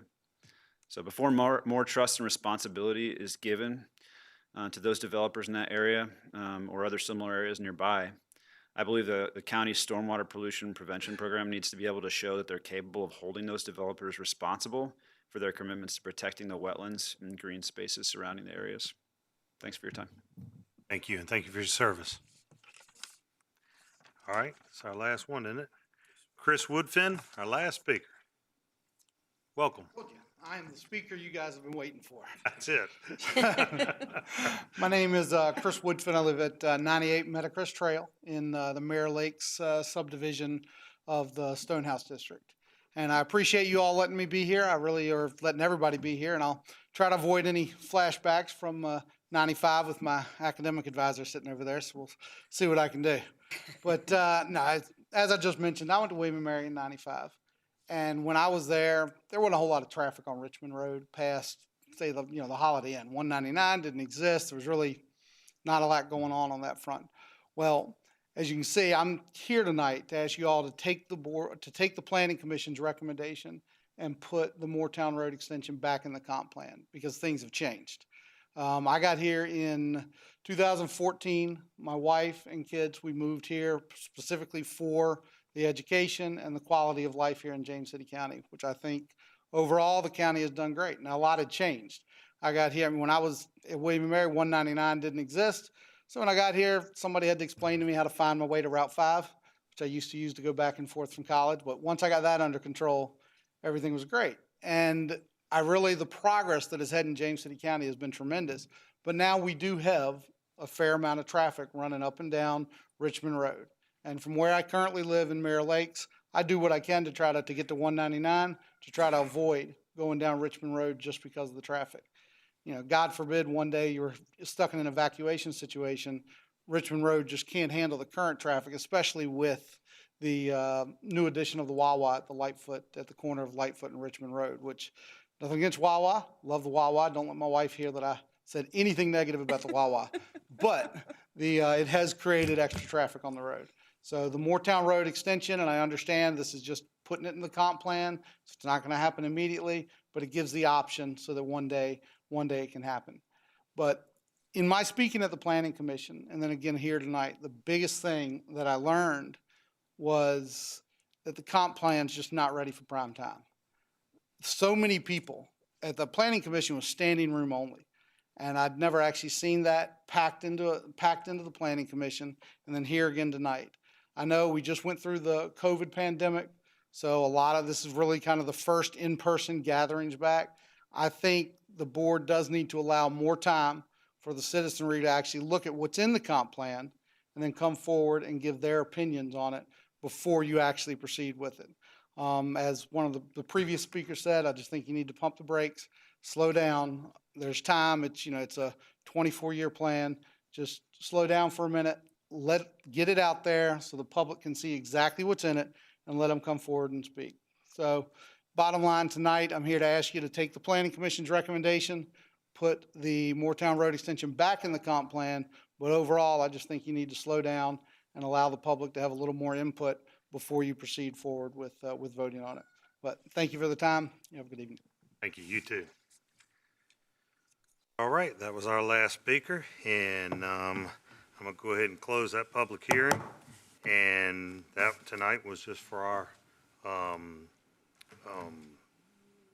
information, so we could hear everything that the citizens.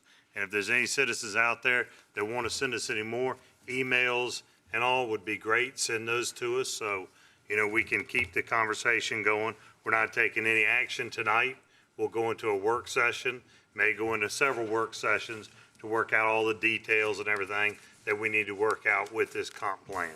So next we'll move into board considerations. Is there anything any board member has for considerations? Is this request from directives? No, that's the next meeting. Okay. Yep. All right, we'll move on. We can Mr. go Chairman, on. can I just make Yes, one sir. comment about the comp plan process? I would just like people to understand one thing about the comp plan process, and that is we talk a lot about a plan that's going to extend to 2045. But let's remember that we come back every 5 years and say, okay, now the next plan will look at the period to 2050. So we are constantly in the process of reevaluating what we put into comp plans. It's not as if we are now putting in place a comp plan that's going to sit there for 25 years without the opportunity for us to rethink some of the questions. And that gives us a chance in that 5-year period, if we see something changes or something, we may adjust that to the next comp plan. Thank you. All right, then I would ask for a motion to enter into closed session, discussion and consideration and acquisition of real estate property for public purpose where discussions in an open meeting would adversely affect the bargaining position and negotiation strategy of a public body, in particular 3 parcels of real estate property along Ironbound Road pursuing a section 2.2-3711A3 of the Code of Virginia, and discussion and consideration of disposal of real estate property where discussion in an open meeting would adversely affect the bargaining position or negotiation strategies in a public body, and particularly real estate located at Green Mountain Industrial Park pursuant to section 2.2-3711A3 of the Virginia Code, and consideration of personal matter for appointing of individuals to county boards and or commissions in pursuant of section 2.2-3711A1 of the Code of Virginia.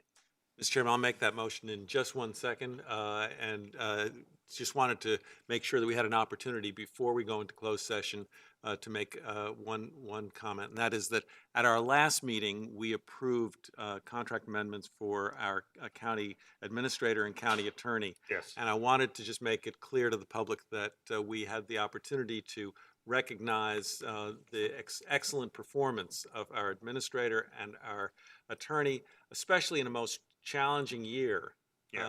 And that the board unanimously, I think, felt that this was an opportunity to say to them both that we value very much the excellent service they've provided, the commitment to the job, and therefore that the board wanted to reflect that in terms of recognition, both in terms of compensation and in expressing our appreciation for their great work. And an extended contract for the county administrator. Right. Thank you very much. Thank you all. Thank you. Thank you. Now, Do I get that motion? Yes, I'll move, now move to go into closed session. All right, roll call, please. Ms. Sadler? Aye. Mr. Eisenhower? Aye. Ms. Larson? Aye. Mr. McGlinnan? Aye. Mr. Hippel? Aye.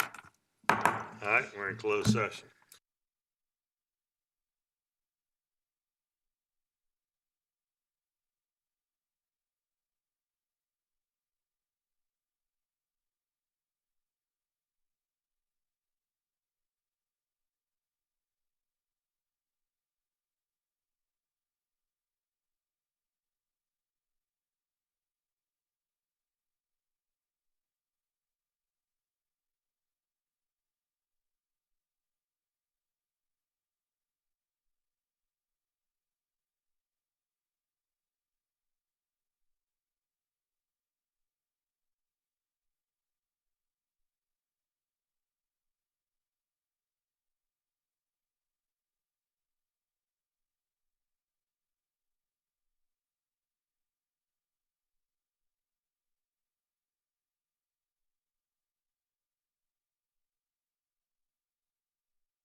bring this back into open session. Mr. Chairman, I move Yes, to sir. certify that we only spoke about those items we indicated we would speak about in closed session. Thank you. Roll call, please. Ms. Sadler? Aye. Mr. Eisenhower? Aye. Ms. Larson? Aye. Mr. McGlinnan? Aye. Mr. Hippel? Aye. Motion carries. All right. Mr. Chairman, I move that we appoint to the Williamsburg Area Arts Commission Nicholas Vredos and Georgiana Abioli for terms that, 3-year terms that would extend to 2024, June 30th, 2024. All right. Roll call, please, sir. Ms. Sadler? Aye. Mr. Eisenhower? Aye. Ms. Larson? Aye. Mr. McGlinnan? Aye. Mr. Hippel? Aye. I move that we reappoint Gene Stetler to the Williamsburg Regional Library Board for a 4-year term that would extend until June 30th, 2025. Thank you. Roll call. Ms. Sadler? Aye. Mr. Eisenhower? Aye. Ms. Larson? Aye. Mr. McGlinnan? Aye. Mr. Hippel? Aye. Motion carries. All right, that takes care of all that for tonight, and I'll look for adjournment until 1 PM on July 27th. Can I ask For- one thing Yes, before sir, we for adjourn? business meeting. I would appreciate it if maybe I don't know whether you call it, you don't have to call it board requests and directives or board considerations. You might have just called a title called board discussions, where it's an opportunity for each of us at each meeting, whether it's the regular or the work session, to make a few remarks, which we haven't had a chance to do this evening. So we put that in each of our agendas going forward, so we have that opportunity, at least to bring our constituents up to date on what's going on in our particular concerns. And when we thought about that, we thought about dividing them up, so we'd have one at one meeting, one at the other. And in that way, it wouldn't keep y'all as long if we ran over like tonight. It wouldn't keep you as long, but if everybody wants to do that. Now, one thing they do in, where is it, is Portsmouth? I can't remember. But they'll film you if you want to be filmed, and they'll film you. You can say everything you want to say, and then at the end of the meeting, they attach it to the end of the meeting. And then you get to sit there and talk and say, hey, we did this, I did that. That's an option. And I've talked to Scott about that a little bit, and, you know, if we want to do something like that too, and we can put out as much information as we want, and, you know, anything, if that's, y'all think about it. And Maybe they ought to put us in front of the, at the podium and Yeah, let put the you- yeah, lights there on. you go. And Mr. Hippel, it will be on your next agenda, so there's not a, if you make a decision tonight, fine. If you want to talk about what to do, I'll follow the lead of the board, but you're going to meet in July. You're not going to meet in August. Yep. So by the time we get to September, as long as you've made a decision in July, we can have it whichever way you need it. July, good to discuss that during that? Cool, okay. Everybody, think about it, see what y'all want to do and how it works for y'all, and we'll adjust the schedule to fit you. All right, well, let's see, did we do roll call? Not to adjourn. Okay, and do I have a motion for adjournment? Motion to adjourn. Motion for adjournment, roll call, sir. Ms. Sadler? Aye. Mr. Eisenhower? Aye. Ms. Larson? Aye. Mr. McGlinnan? Aye. Mr. Hippel? Aye, Motion carries. thank y'all. Jim didn't want to leave you.